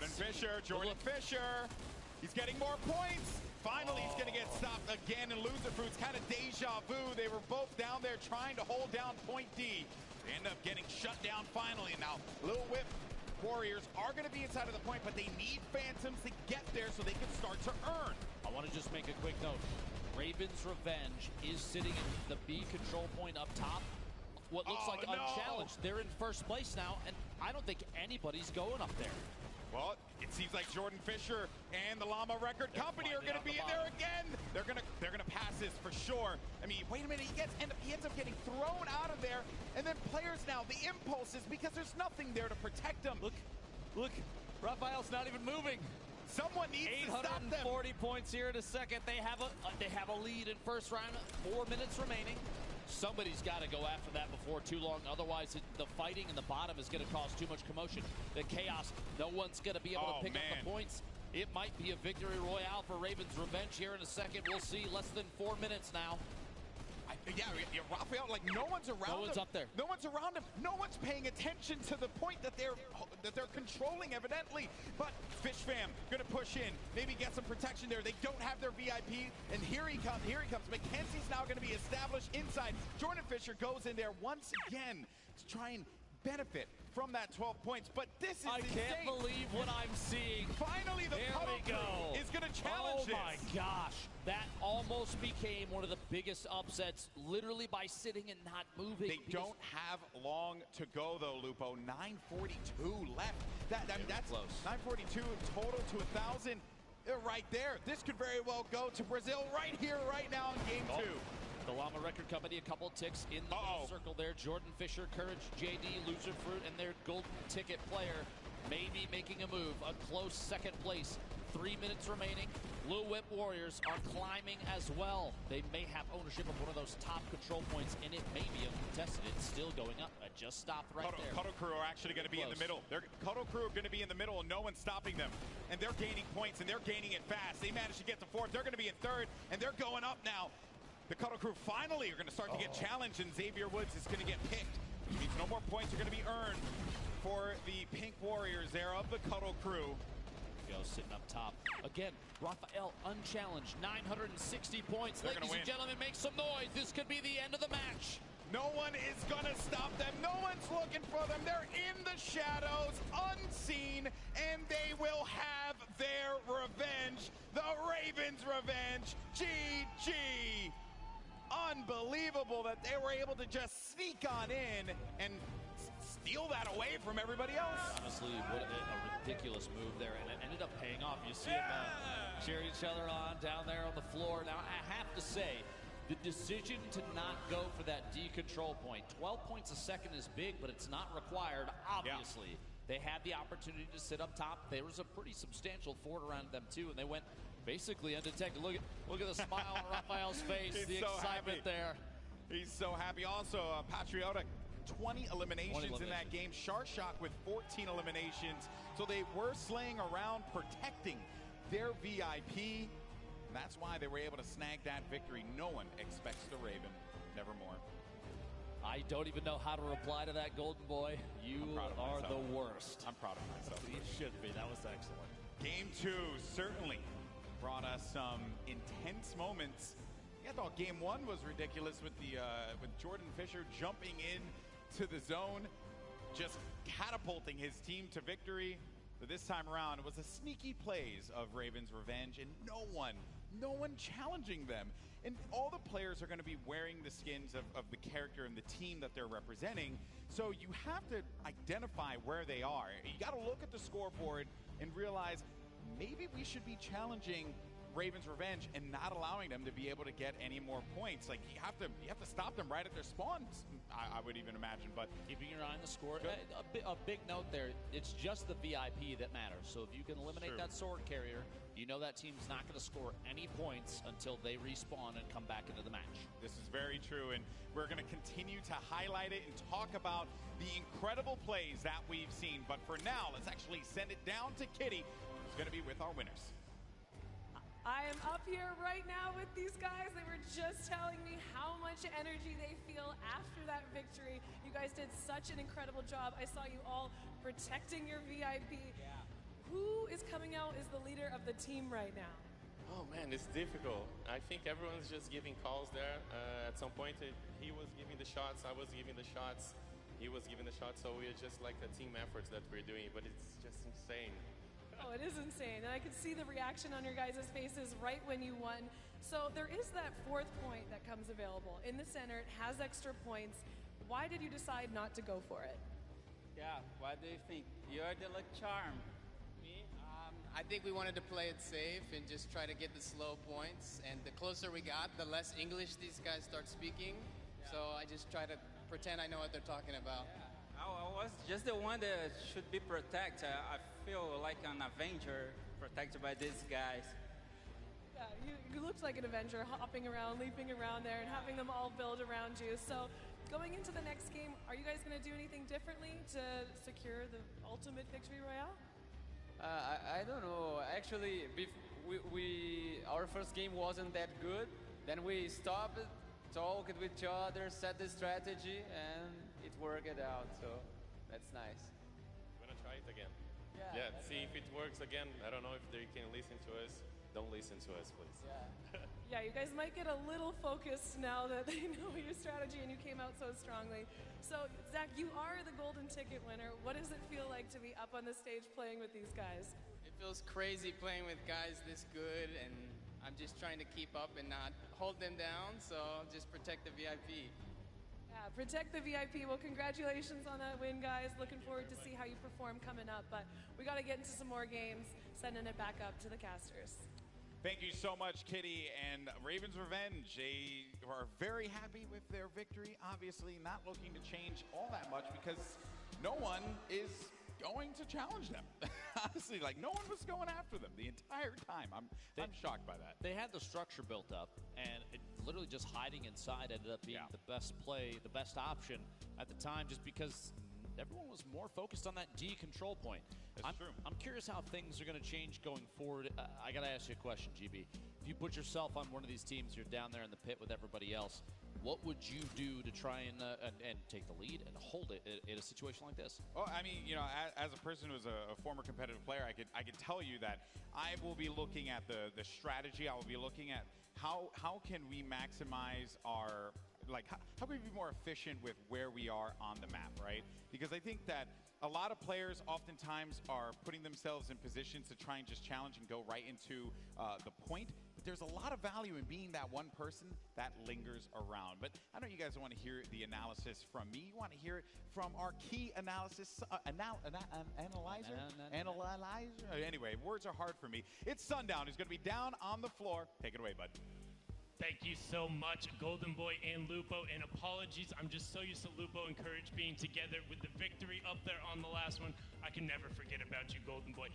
Just like the Chicken Champions are making sure no one can forget about them, we're going to take a quick look at the team and how they were able to improve from Game 1 to Game 2 and what the VIP gameplay looks like. So right here you can see all three of them pushing up, and they go all at the same time. And then Chandler is leading the front, actually using that siphon to make sure he stays up there and grabs a quick four-piece all of a sudden from Zero Elims up the floor. Now, again, ended up leading the pack, but you can see the chickens constantly roaming together, making sure they don't get thrown right out of the roost. But Chandler leading the fray, and you can see him so close. The reaction position there in the bottom left-hand corner, and then utilizing the slam to make sure he navigates correctly around the platform and knocking the players off. And you can see him right there giving a big let's go. And one thing I want to note, he does this so well. He hits the vent, and then it's 2 of those left click hops. He is the only VIP who we've seen doing that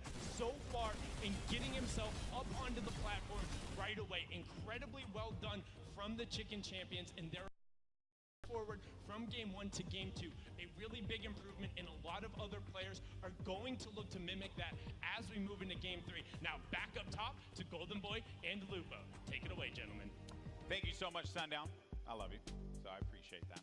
And yes, some fun moments in that game that I think a lot of players will certainly like break down when they get, if we ever manage to. I want to play this game like every day. I want to play this game mode every single day. There's some strategies that you can really start to develop, and you can also tell who some of our VIPs are that have really been thinking about it, right? And also synergizing with their teammates so that they can get the communication and realize, like, hey, what are some of the things that I can do with this very powerful weapon, the Infinity Blade? I think even Sundown taking a look there at how Chandler Riggs has developed an interesting strategy with the sword, and to being able to climb and assault a control point almost seemingly out of nowhere. You can come from all the way up, down to the bottom, all the way up onto a ramp. A second swing will get you all the way up top. Yeah. That's going to pay off going forward as Chandler and the rest of the Chicken Champions start to climb the scoreboard. But speaking of the scoreboard, I know people out there watching, if you're here at the Forum in LA, if you're watching from home, you want to know what the current standings are. We're going to take a look at those right now. You called for it? Yeah, no, did he? Look at that. There you go. You have the power. You have the power. Okay. CGB, I could do it too. There you go, buddy. All right, so it's going to be the Llama Record Company in first place with 9 points. Raven's Revenge, after that victory, will have 6 points. And Fish Fam have been hanging out in the middle ground. They'll have 5 points. A big game from them. Could see them climb all the way up to the top there. And then Funky Fighters, they get a point for each game. Funky Fighters have been Struggle City, population 4. They're going to have to get it together. Somebody will get them a pat on the back, too. Yes, yes. Or, effort. maybe Laser could just cartwheel his way to victory. That's what I want to see personally. But that is going to do it for us here. When we come back, we're going to have more of the Creative Showdown here at the Fortnite Summer Block Party. We'll see you in a few.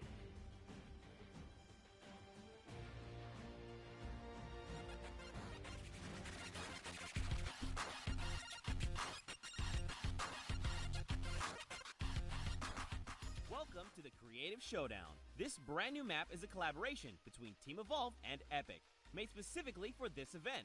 Now let's break down how it all works. For this very special event, we are bringing you an exciting King of the Hill style game built in creative by Team Evolve. 8 teams of 4 players will start at their home base on the edge of this massive flying city. Together they will push 3 capture circles, racking up points by holding them down for their team. As each team heads toward the capture points, they'll need to protect their team's VIP, who plays a key role in this game mode. If they get eliminated, they'll respawn at the team's home base. The VIP is the only player who can earn points for your team while in the capture circle, earning 3 points per second. They are also the only ones who can wield the Infinity Blade, which deals massive melee damage and enables the wielder to jump incredible distances. It's the rest of the team's job to make sure the VIP gets to the capture circle and stays there as long as possible without being eliminated. With 3 capture circles across the map, teams have to strategize to figure out which point they'll be able to hold. Pay attention to your surroundings, because if lots of teams are fighting for the same point, there could be an open circle elsewhere. Hold up. Did I say 3 capture circles? Actually, there's a 4th one. Partway through the match, the 4th capture circle in the center of the map will open up and will award 4 times more points per second than the others. But with high reward comes high risk. After each match, teams will be ranked based on how long they held the capture circles and earn overall points based on their rank in that game. Those points will be added to an overall leaderboard, and at the end of 6 matches, the team with the most points wins.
behemoth threat looms from beyond the horizon. To stand against it, each of us, master and recruit alike, will choose our own path. Whatever it is you seek, every hunt offers the chance to earn glory, trophies, or at least a battle scar.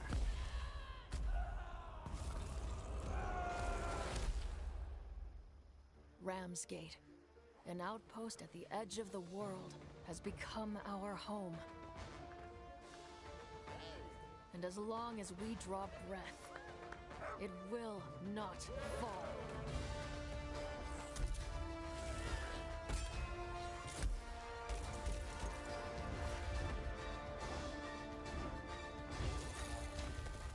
We have learned to turn the behemoth's unique, lethal power back against them. And we do it in style. The behemoths are changing, evolving. And so we forge new bonds, together, one hunt at a time. Live on the edge of every moment, Slayer. Live for the hunt.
Huge shout out to our in-house DJ Mike Realm for spinning here at the Forum, a historic venue, and we're live for the summer block party and Fortnite's creative showdown. Golden Boy alongside with Dr. Lupo once again.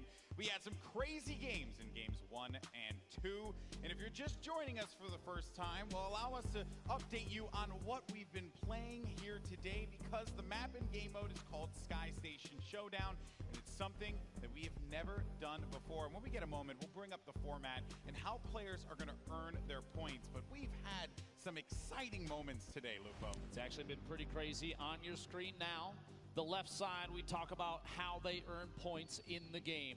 There are 3 capture points atop the map, and the first team to 1,000 total points wins, or whoever has the most by the end of the game, which is 15 minutes long. Keep in mind, too, there's a couple little curveballs here. Those, like I said, those top 3 points, that's 3 points per second for the VIP, assuming they're uncontested. But after 8 minutes have passed, when there's 7 left in the match, the bottom middle point opens. That D point, the golden point, worth 12 points per second.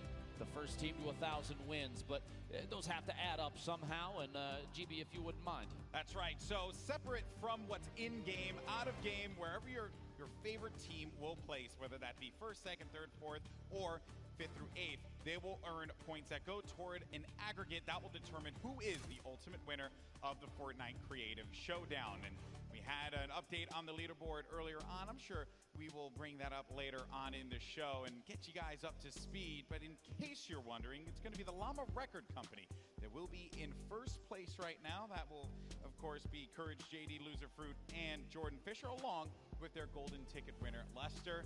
It was a good game 1 for them. Game 2 had some pretty hype moments. They were able to jump right back up there. And there you can actually see it right there. Wow, I hadn't even seen this thing yet, so that's cool. That's brand new. Yeah, he had no idea that was a thing. No, I didn't know. So I lied to everyone when I said later on, or maybe later on, as in right now on the bottom of your screen. There you go. 9 points, which means the first and second place already, and we're a third of the way through. There's 6 games total, which means, in my opinion, as I kind of predicted, I'd just like to put that out there, you know, part of the best Fortnite duo ever is involved in the Llama Record Company, bestfortniteduoever.com, to support charity if you'd like to. It's, I mean, I love Jordan Fisher. Courage JD is a friend of mine. Loser Fruit, also fantastic. And their golden ticket winner, I mean, it's kind of like he is carrying the team. So, yeah, I think literally that, just by existing. Yeah, I think that they also, Jordan Fisher, very proficient in Fortnite, plays with you guys all the time. So he knows a thing or two about how he wants to position himself, how he wants to work around the builds, and also what are going to be his strengths as well as his weaknesses. Because while it is great to have that Infinity Blade and be able to swipe around and chop people down to size, well, when you're swinging, you're kind of a sitting duck. So those are things that our players, our VIPs, are going to have to navigate. But here we go, folks. It's time for game number 3 of the Summer Block Party's Fortnite Creative Showdown. Ladies and gentlemen in the crowd, let's get hype, let's get loud. It's time to jump back into the game.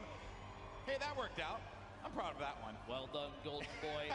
And away we go. Game 3, 15 minutes on the clock, and the team's popping out of their spawn locations. I just want to make a quick note. The fact that all the spawn locations are themed off the teams too is insanity. Team Evolve, big shout out there. You did an excellent job putting this together for the Creative Showdown. And I just want to put this out just yet again. Golden Boy, if you could, who's in first place right now? Oh, dang it, for a second. It was the Llama Record Company. Look at it. Look at I couldn't speak quickly enough at that moment to get in there. But I wouldn't be shocked if they do manage to find themselves back at the top 3 at the very least. And as we look, the Chicken Champions, the Fish Fam, and Cuddle Crew are going to be contesting for all of these points here. Little Whip Warriors going up against Raven's Revenge. The Brazilians managing to pick up game number 2 in a very consistent fashion, holding the outer circles and not really looking to prioritize the golden circle right at the middle of the map. They were really focused on just keeping themselves going and letting everyone else scuffle down low. Early to mid-game, pretty important too. You build up enough buffer of points. You don't even necessarily have to jump down on the bottom, get involved in that chaos. But if you do want to get involved in the Summer Block Party, go to Twitter, use that hashtag Summer Block Party. Tag us in your favorite moments, especially Golden Boy. I want to see his phone explode on the desk, if you could, please. Yes, well, you know, my battery's kind of low, Lupo. I don't know if I could deal with that right now. That thing's not going to last too much longer. What is going on here? Is this, what am I looking at? Funky Fighters have opted to skybase in a creative mode?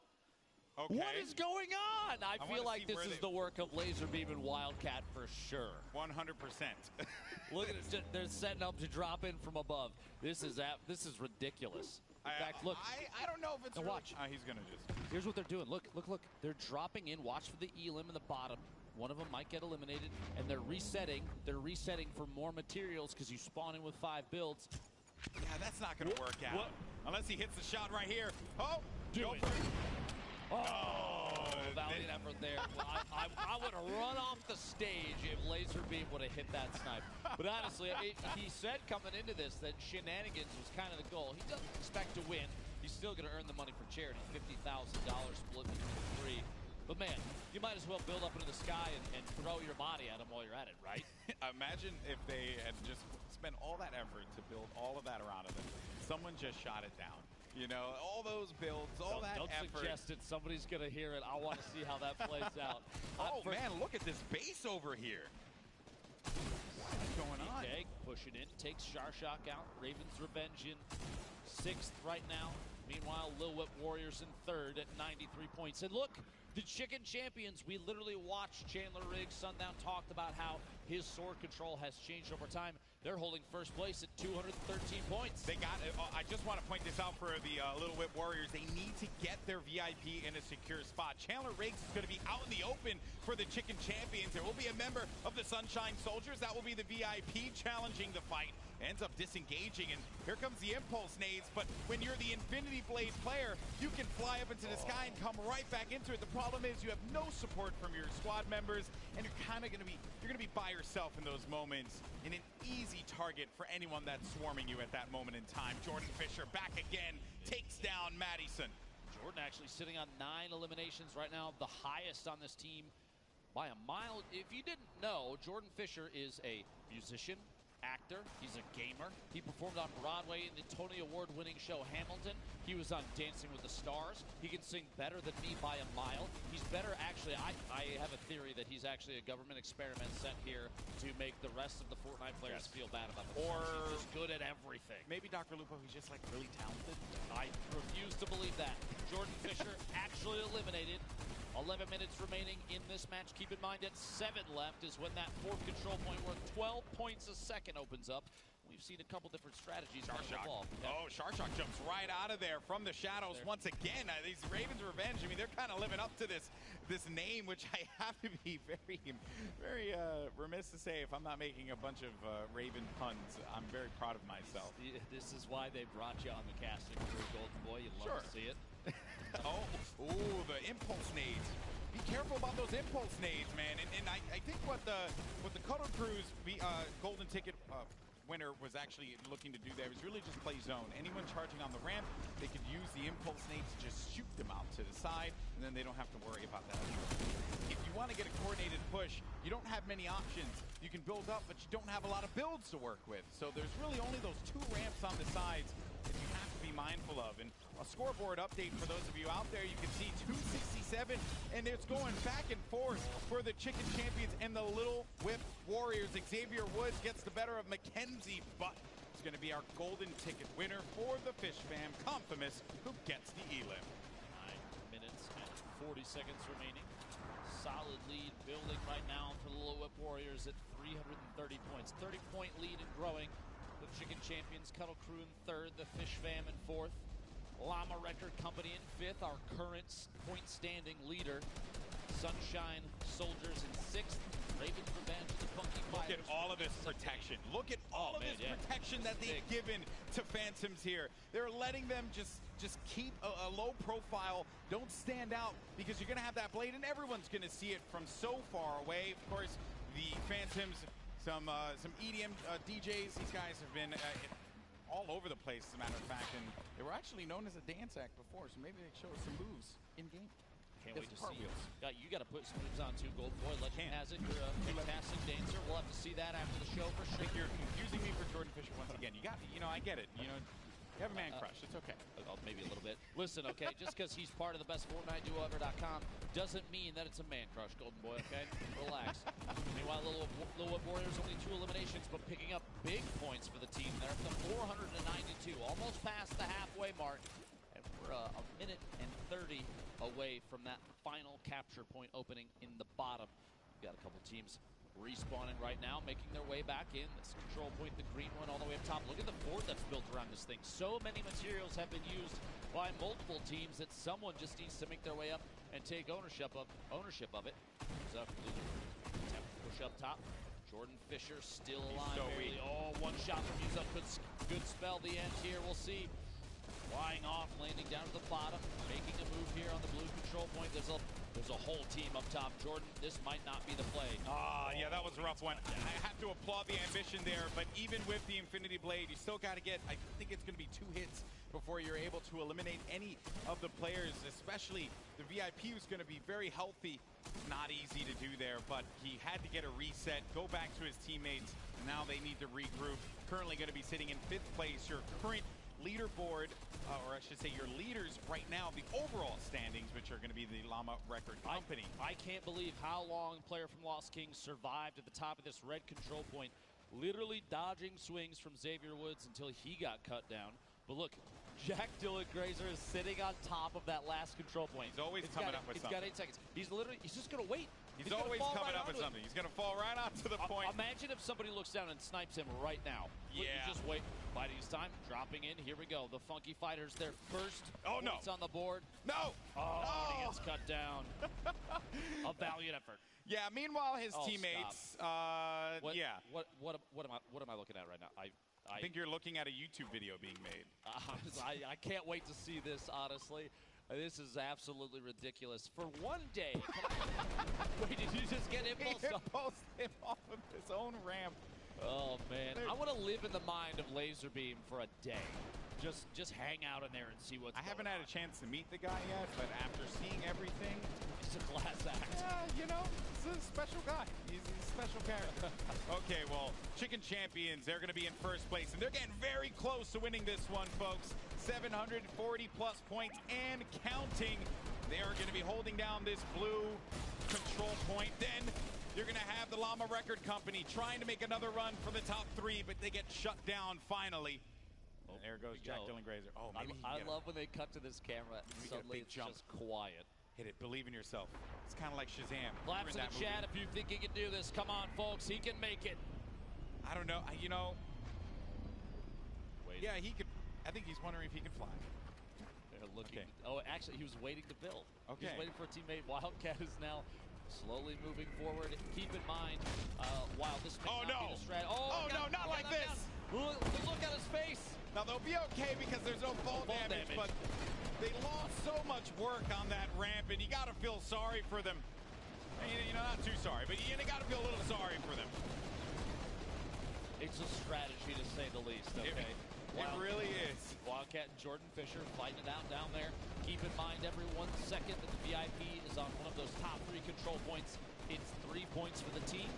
Every second they're in the bottom middle, that's 12. It's 4 times as fast.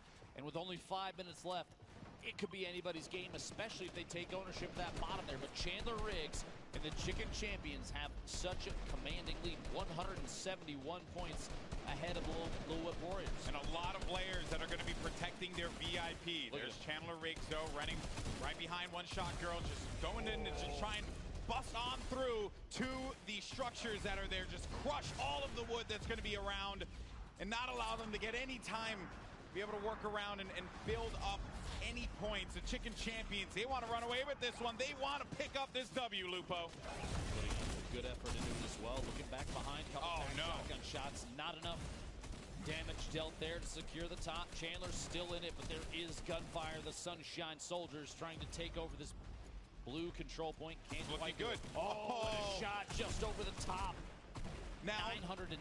The Chicken Champions have a choice here. Do they continue to hold down the blue control point, or do they reset, go back to their teammate, and try and protect their VIP so that they can get to maybe this spot right here? They have such a great lead. If they manage to jump on in to that golden control point, maybe that will be able to just catapult them to victory. But looking at the Little Whip Warriors, you're going to have one of the members of Phantoms on your screen. You've got to get back into that zone there.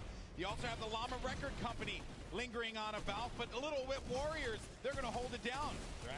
They still had ownership for just a second, up to 831 points. Meanwhile, Chandler fighting it out for first place at the top of the A control point. Blue, less than 50 points left. If they can hold this for just a little bit longer. Oh, and he gets cut down to the last second before it's cleared out. And you could read his lips there. He said so close, because they have 957 points. You need 1,000 total to pick up the victory.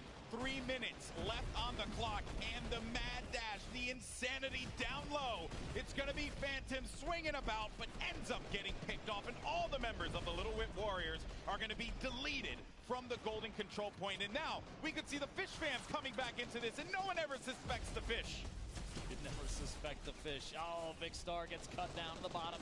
There's a lot of players trying to contest this D control point for the last few points. Kenzie ending up out on the bottom of the map. Have to get him reset quick there. 957. Jordan Fisher goes down. You have so many VIPs dive bombing this last control point. But I just want to point out the Chicken Champions, I believe, are uncontested. The climb to first continues at 978 points. It's going to be the Cuddle Crew who jumps on in, and it's going to prevent Chandler Riggs, who has to reset. He's going to be out of this one. The Cuddle Crew are going to be so far down that leaderboard. But 2 minutes left on the clock, 981, the Chicken Champions. Surely this is going to be a win for them. And as all of that was going on up above, down low, you see the insanity that is ensuing. But they get right back in. They get right back in, and the Chicken Champions, It's 1 point remaining. And the Little Whip Warriors might be able to come back into this with enough time. Or could it be Raven's Revenge? They're going to have control of B. But there he goes. He jumps right back in. And that is going to do it. GG. GG! Game 3 goes to the Chicken Champions. See the celebration from Chandler Riggs and the crew there. That was so close to a throw, and Chandler made his way back in. Even just the 1 point, they needed 1 second in a control point, and they did it. Down to the wire, GB. Very intense game there, but the Chicken Champions will be victorious. They had a game plan.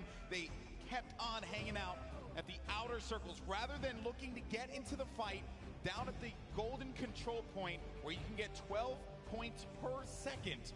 They said, you know what, let's play around, let's play our game. Let's play the outer circles. Let everyone else, once again, worry about that. Shades of what we saw in that last game when Raven's Revenge managed to do the same thing. Last few moments here down to the bottom middle control point, but that's not where the victory came from. The Chicken Champions holding it out up top. Quick return climbs. You see the team celebrating. Just so wholesome. I just can't help but love all of them. A wholesome team. It's the most wholesome team you could possibly have here. But man, what a game Game 3 was. We've had 3 games, 3 different winners. And with the way things have shaken up here, I wouldn't be shocked if we walk away with 6 different winners at some point, man. It's like everyone seems to have like this, the strategy. They know that they want to play the outer circles rather than charging down low.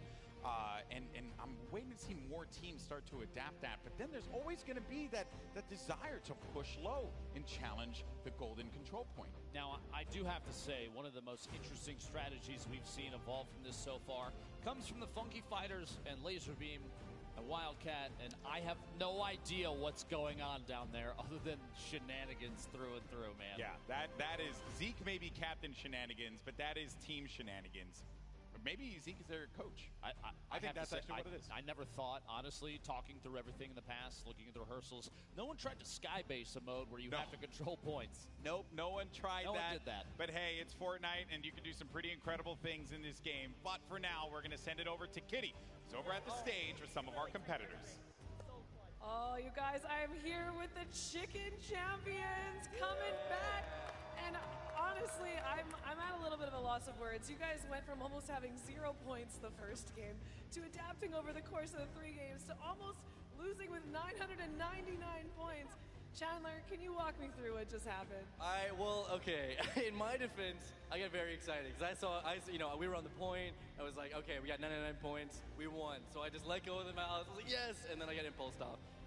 But then I got back on and we won. So yeah, it's great. Oh, it was great.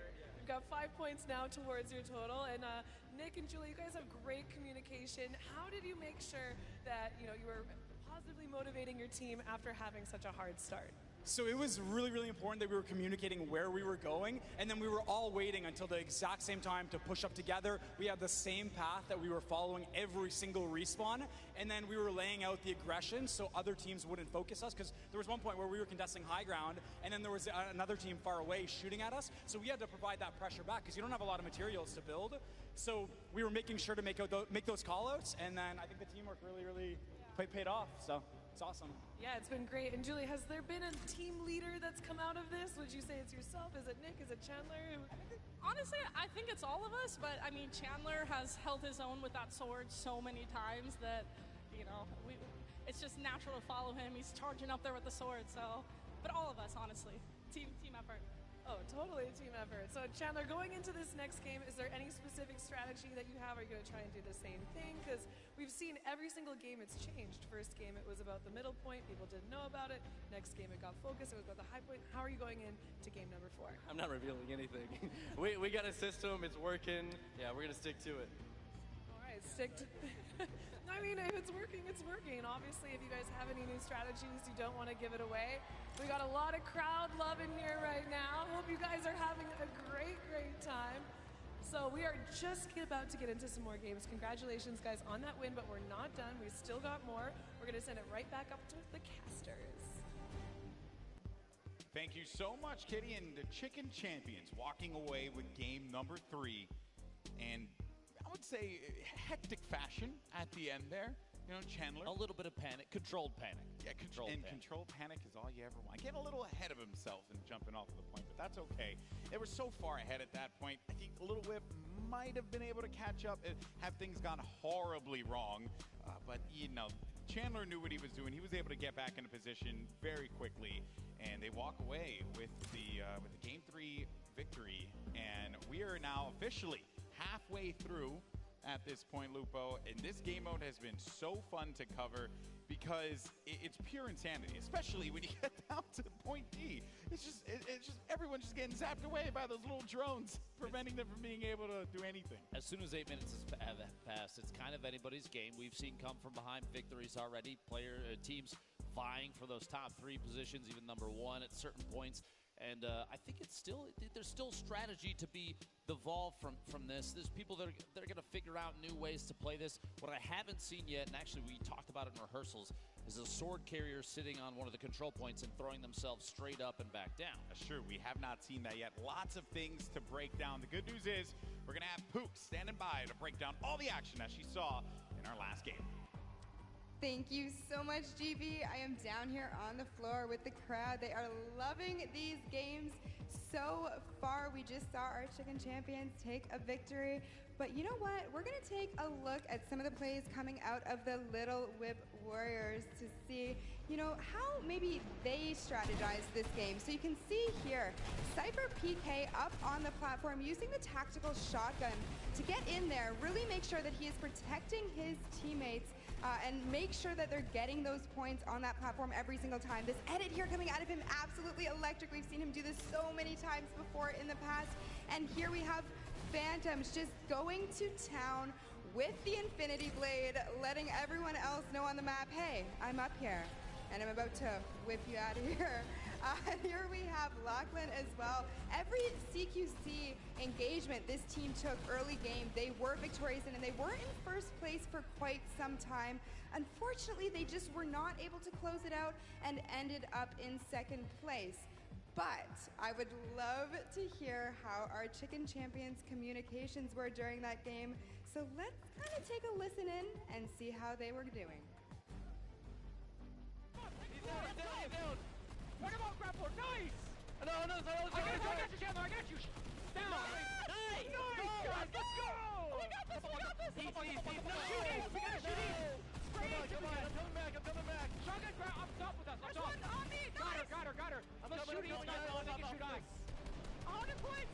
There's no one on east. As you can see, they definitely did not crack under the pressure. Casters, what do you guys think? I would say wholesome commentary, wholesome comms the entire time from the Chicken Champions. that was pretty awesome. And yes, I think that you bring up a great point. But before we went into the analysis, was I want to see players really start to develop more strategies with that Infinity Blade, because there's a lot you could do with it, and the map, it's a playground. You really can have some fun.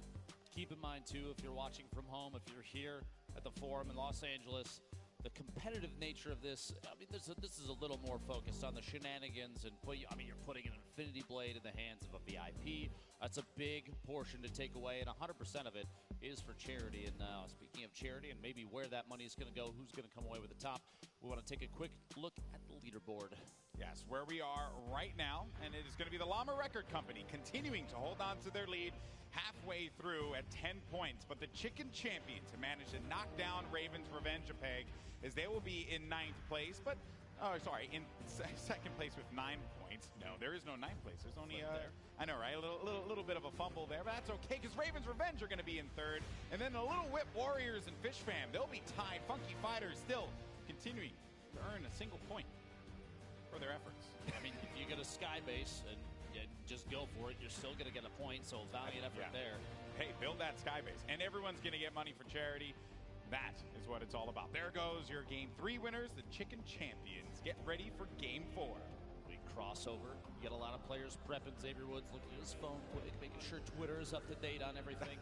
And I think everything that we've seen so far, you've got players building bases on top of these control points. You have Courage JD throwing his body at whoever he can to get eliminations. We've seen really high elimination counts from a number of players. You've got VIPs developing new strategies. I love the competitive nature of Chandler Riggs. Very focused on improving across the board every single round. I think this is one of the reasons why they call it Fortnite Battle Royale. The ultimate Battle Royale experience. So if you're watching from home, Don't you forget it. That's right. So the game is going to be ready. The players have discussed their strategy. We're going to jump into this in a few moments. You'll see that countdown come up here in the arena. And for those of you at home, we hope you're enjoying yourself, and make sure you're talking about it on social media. But here we go. The game is about to start. Game 4 of the Fortnite Creative Showdown, and we're heading back to Sky Station for some more insanity. Who is going to come out on top? It could be a different winner, or we can have our first two-time victor in the Sky Station Showdown. If you're just tuning in, if you're watching from home, if you're here in LA, if you're talking about it on Reddit, the format is very important. The top 3 control points are worth 3 points per second, and it's got to be your VIP uncontested to earn those points. Quick note, the Fish fam already taking the top over there on the red capture point. McKenzie putting down some moves. After 8 minutes have gone by, that bottom middle control point is exposed for 12 points a second. Lost Kings going down there. The Sunshine Soldiers not able to pick up any points just yet. Meanwhile, the Fish fam, I almost bet, is still uncontested. Look at them just climb up the leaderboard already in the triple digits. Sunshine Soldiers, Nick 830 throwing a couple off the top there. Pokemon taking shots from a distance. Excellent shot. Picks up that elimination in the sword carrier, the VIP for the Chicken Champions. That's Chandler range. Challenging Pokemon to a 1v1. There you go. Look at that range, right? That was a really smart play there from Pokemon. Just playing the range game, not allowing that Infinity Blade to get right in front of her, because they have that slow animation. You get caught in it, and then it's a wrap at that point in time.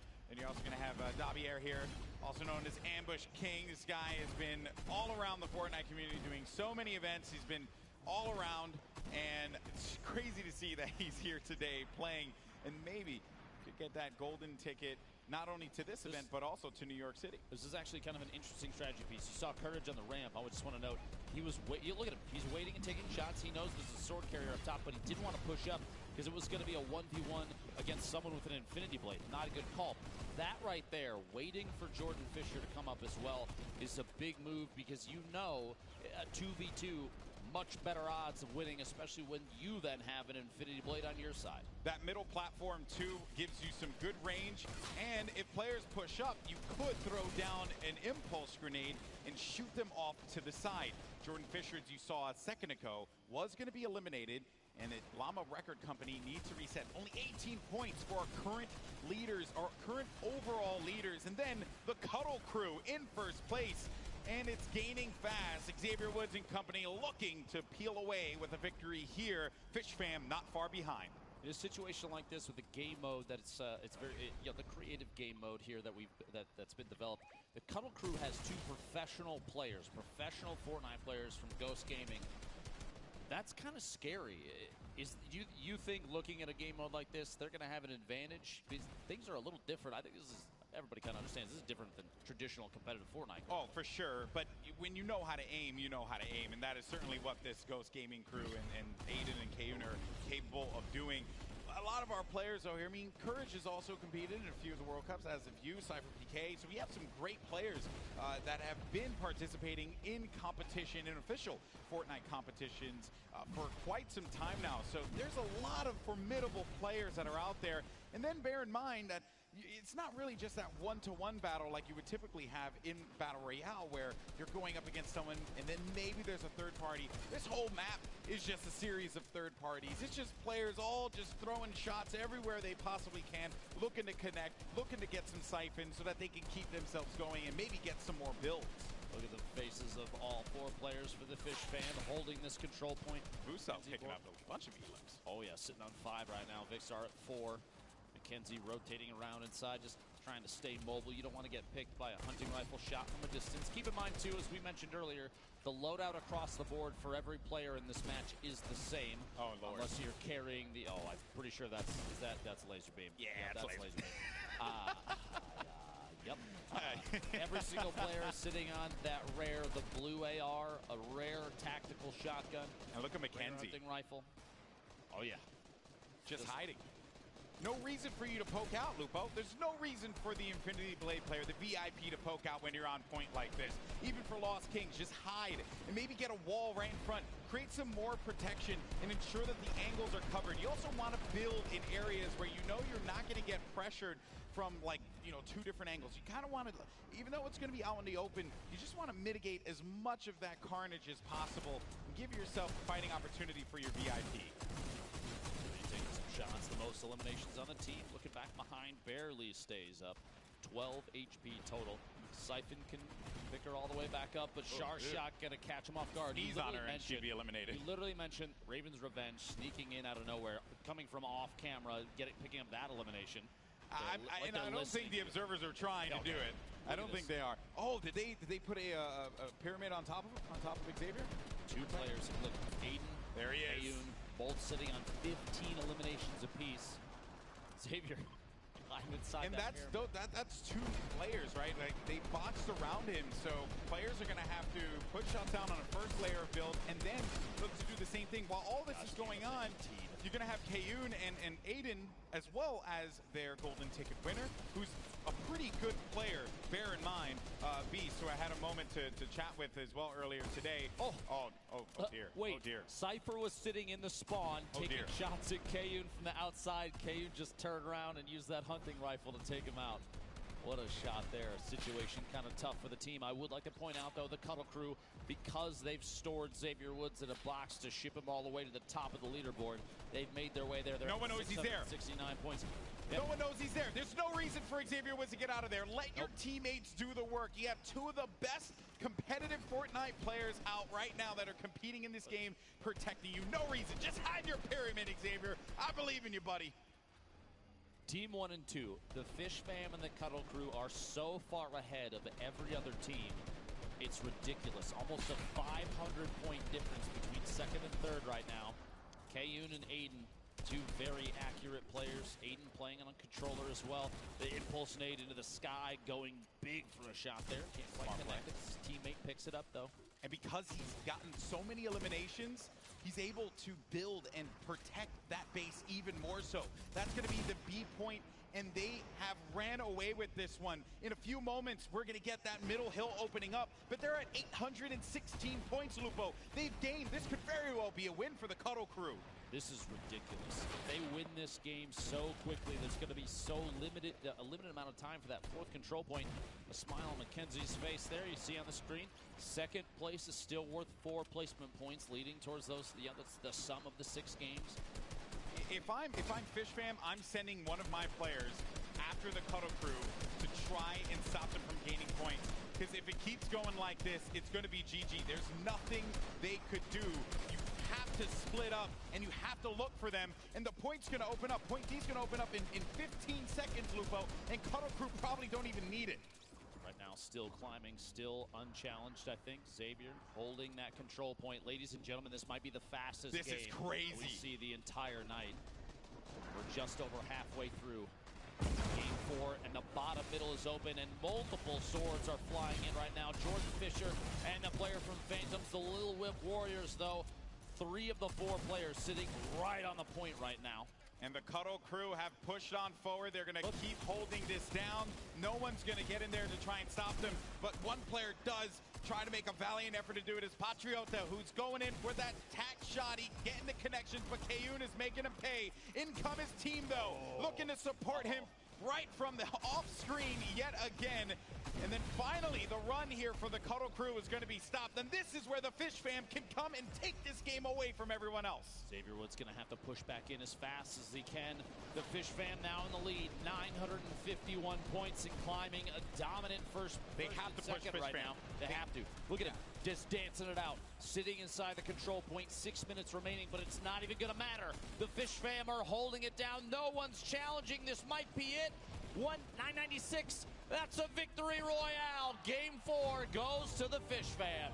Man, Cuddle Crew had control. They were gaining points that whole game, but it was Raven's Revenge that thwarted that opportunity. And Xavier Woods, you could see the tension, the stress, the frustration in his face there. But the victory will go to the Fish Fam.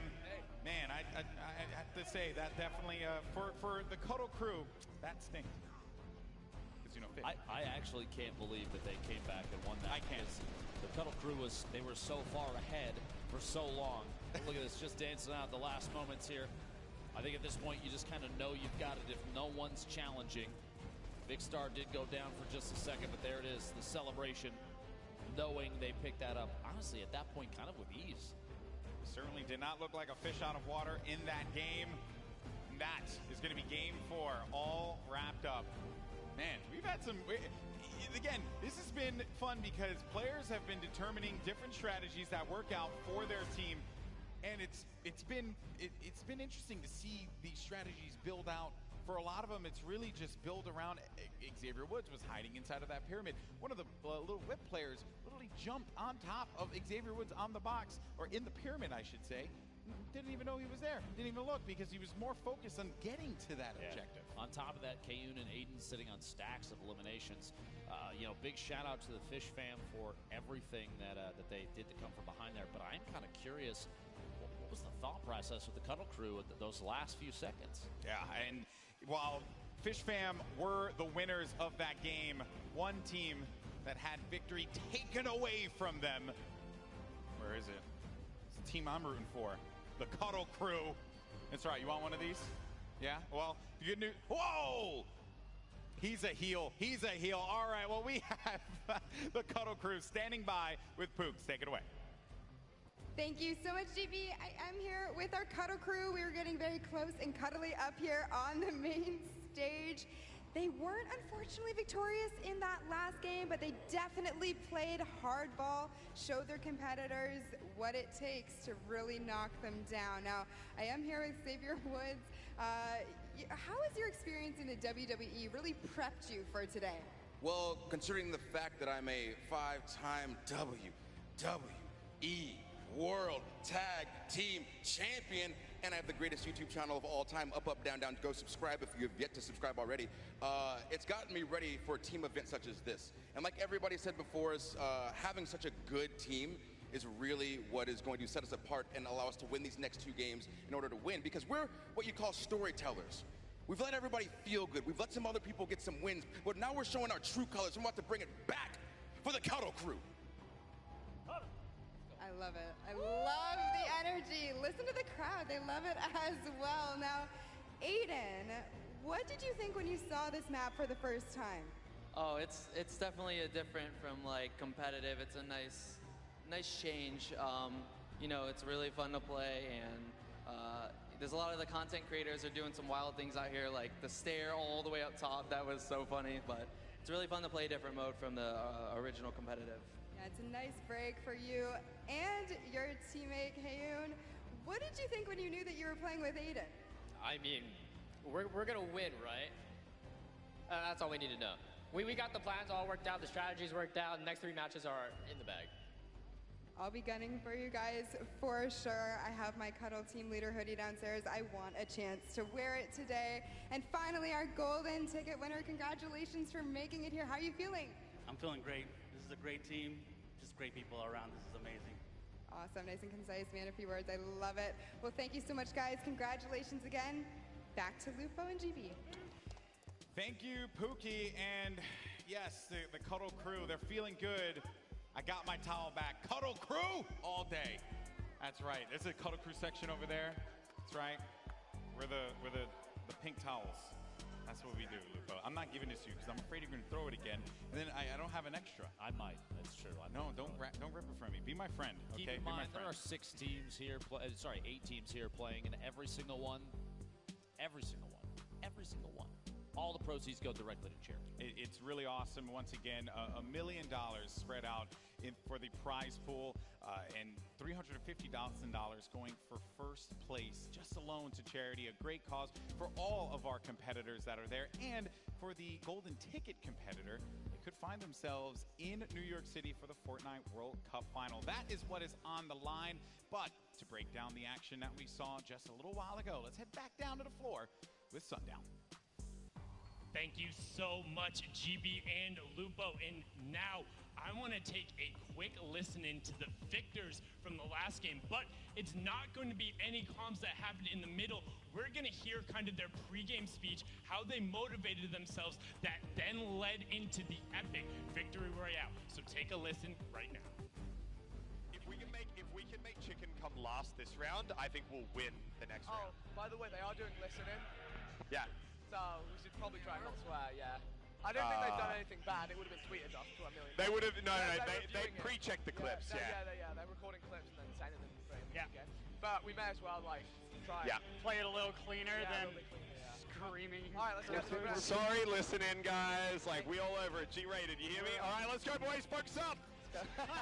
Let's get the... And you can see they were able to focus up. Indeed, Mackenzie was looking to go big so his team would be able to cheer hallelujah. They lost and found the lead a number of times, but Mackenzie was able to use those little moon jumps to try and stay in the zone. And in the end, they were able to get the victory roses and take it home. The inspiration right there, the focus being enough. You can see how Muselk and Vikstart were able to lay down the smackdown using those rare tactical shotguns to put the shutdown on the other teams, control the singular top point, and take home the victory royale. Incredibly well done from the Fish fam. That was it from me. We're going to toss it back up to the desk with Lupo and Golden Boy. Gents, take it away. Once again, thank you, Sundown.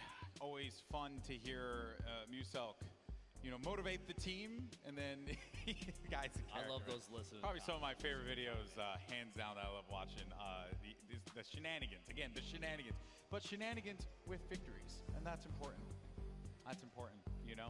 Now, bear in mind, as we have covered all the games that have happened here today, we have the scoreboard and the update where we are right now after game number 4. And it is going to be the Llama Record Company still holding on by a hair to first place with 13 points. Close second, though, the Fish fam now at 12 after that last game. Chicken Champions at 10.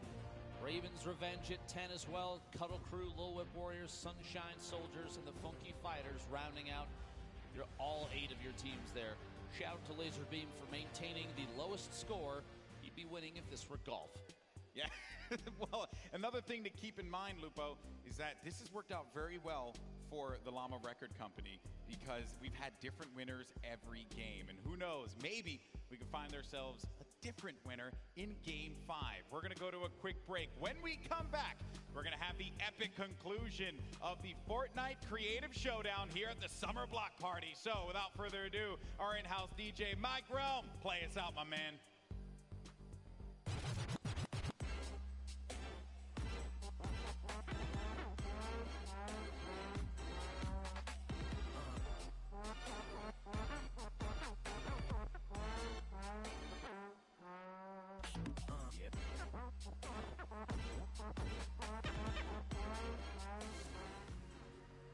I'd say my favorite part about building maps is the fact that people are able to play them with their friends. With Fortnite Creative, you could build whatever you want and it would stay there forever. What really got me hooked is the ability to create anything I can imagine. I'm Blue Drive.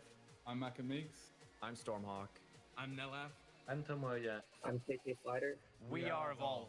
And we designed the Creative Showdown capture map.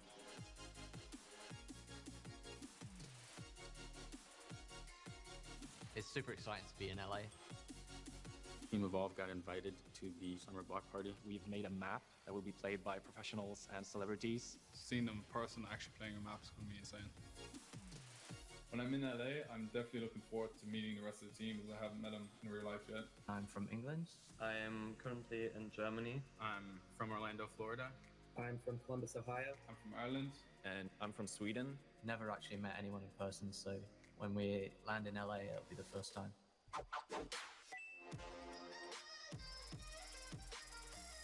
Actually meeting in real life, it was super cool. It was as if we'd known each other for a long time. When you're actually meeting them in person, completely different experience. So right now, KK Slider and Tomoya aren't here. KK gets here tonight, and Tomoya will be here later in the week, and I'm super excited to meet them.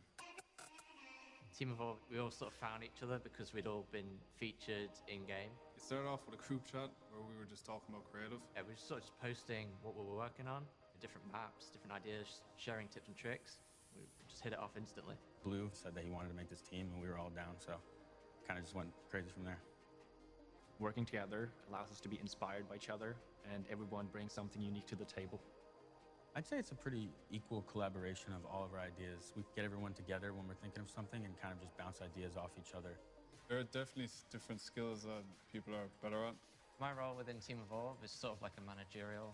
I frequently talk with Epic, and then I sort of like feed that back to the team. Blue Drive is also very good at doing anything that is needed. Maka and Storm are crazy with the building.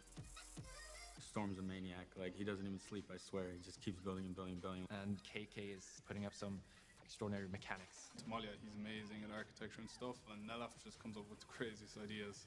We end up with a mixture of everyone's talents. To start off, we had a video call with people at Epic asking us to make a 32-player map. I was actually at the Epic headquarters when they had proposed this idea. As soon as they even offered it, we were on it. I always knew Epic likes to work with smaller creators. I never knew that they would start doing stuff on this scale. Some of the hardest initial things was sort of deciding on the actual game mode. Now, the challenge was definitely when the guys at Epic were playtesting, everything had to be changed around because we did too much at the start. We all sort of got carried away with the design rather than the playability of the map. So we got the task to build it a bit more open. A big obstacle was to make sure that no teams would have an advantage over another. They wanted a map that was easy to spectate. So we sort of had to like scrap everything.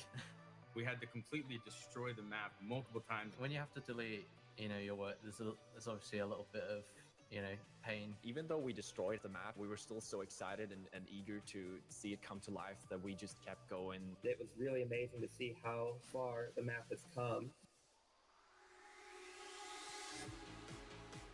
Epic said that it was working, which we were super happy about. We were finally at that end point. About a week ago, I would say, we could finally look at our map and picture it being played at the summer block party. The funny thing is, we've not actually had a chance to play this map. The first time that we're going to see what we've been working hard on is actually when everyone else sees it. We're excited about seeing, all the big players playing our map. Like, that's going to be crazy. If there's anything I can recommend, it's try to find a few good friends that enjoy making maps as much as yourself and see what you can come up with together. The first step is, actually finishing a map and sharing it with people. You can just do whatever you want. I mean, there's so much freedom in what you can make. Be unique, stand out, and really provide something that somebody's never seen before.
Did it finish? Did it finish?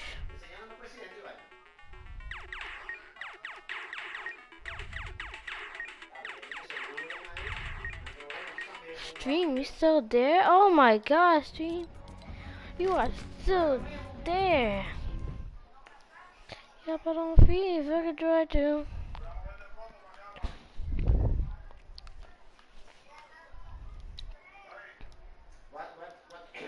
Yeah, but on free if I could. Yeah, but on free if I could try to. Hey guys.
Yo, you already know the vibes. I'm still streaming.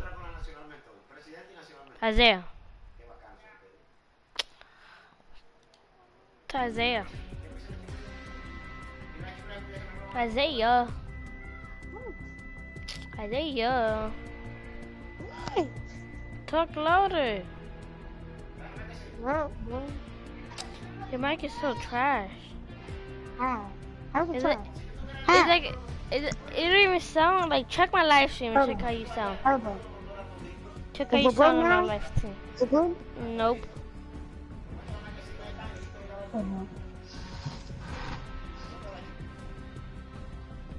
Are you still live streaming? Still watching what? I saw you live streaming still. Yeah, I still have a live stream. Hold on. I have it on for like almost 2 hours. Is it working? Is it working now? Nah, yeah, now it's better. You want to do some creative first, then duos? Cause I haven't played. Yes. The fork knife available. Oh my god, the skin is so bad. Oh, my mom's saying that I have to get up at 12. Bro, like, what is that? What? You're playing all day. He been playing all day though. You're lying. I swear to my mother she said that. Fucking god, bro. I fucking hate when she does that. No, I'm not. I'm not getting. I'm getting off right now since you're getting off at 12. Bye. Isaiah. I'm getting off. Nigga, because you only have to get off at 12. What is that? I don't care. I'm not getting off at 12. I'm not getting off at 12. I'm not getting off at 12. I'm just saying you better been on since 1 o'clock, and you have to get off at 12. He's playing for 9 hours. Like, come on. And you can only play for. It's about to be 10, so only play for 2 hours. That's retarded. I'm not getting off at 12. I don't care. But she's gonna be awake though. She left already. I don't care. Left where? I don't know. I hope she's gone for fucking ever. Don't say that.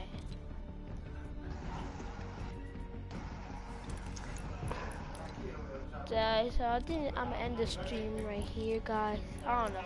Don't. You end it, I'll end your life. I just ended it. Why you don't want me to end the stream? Cause I gotta tell them a story. If it's something disgusting, I'm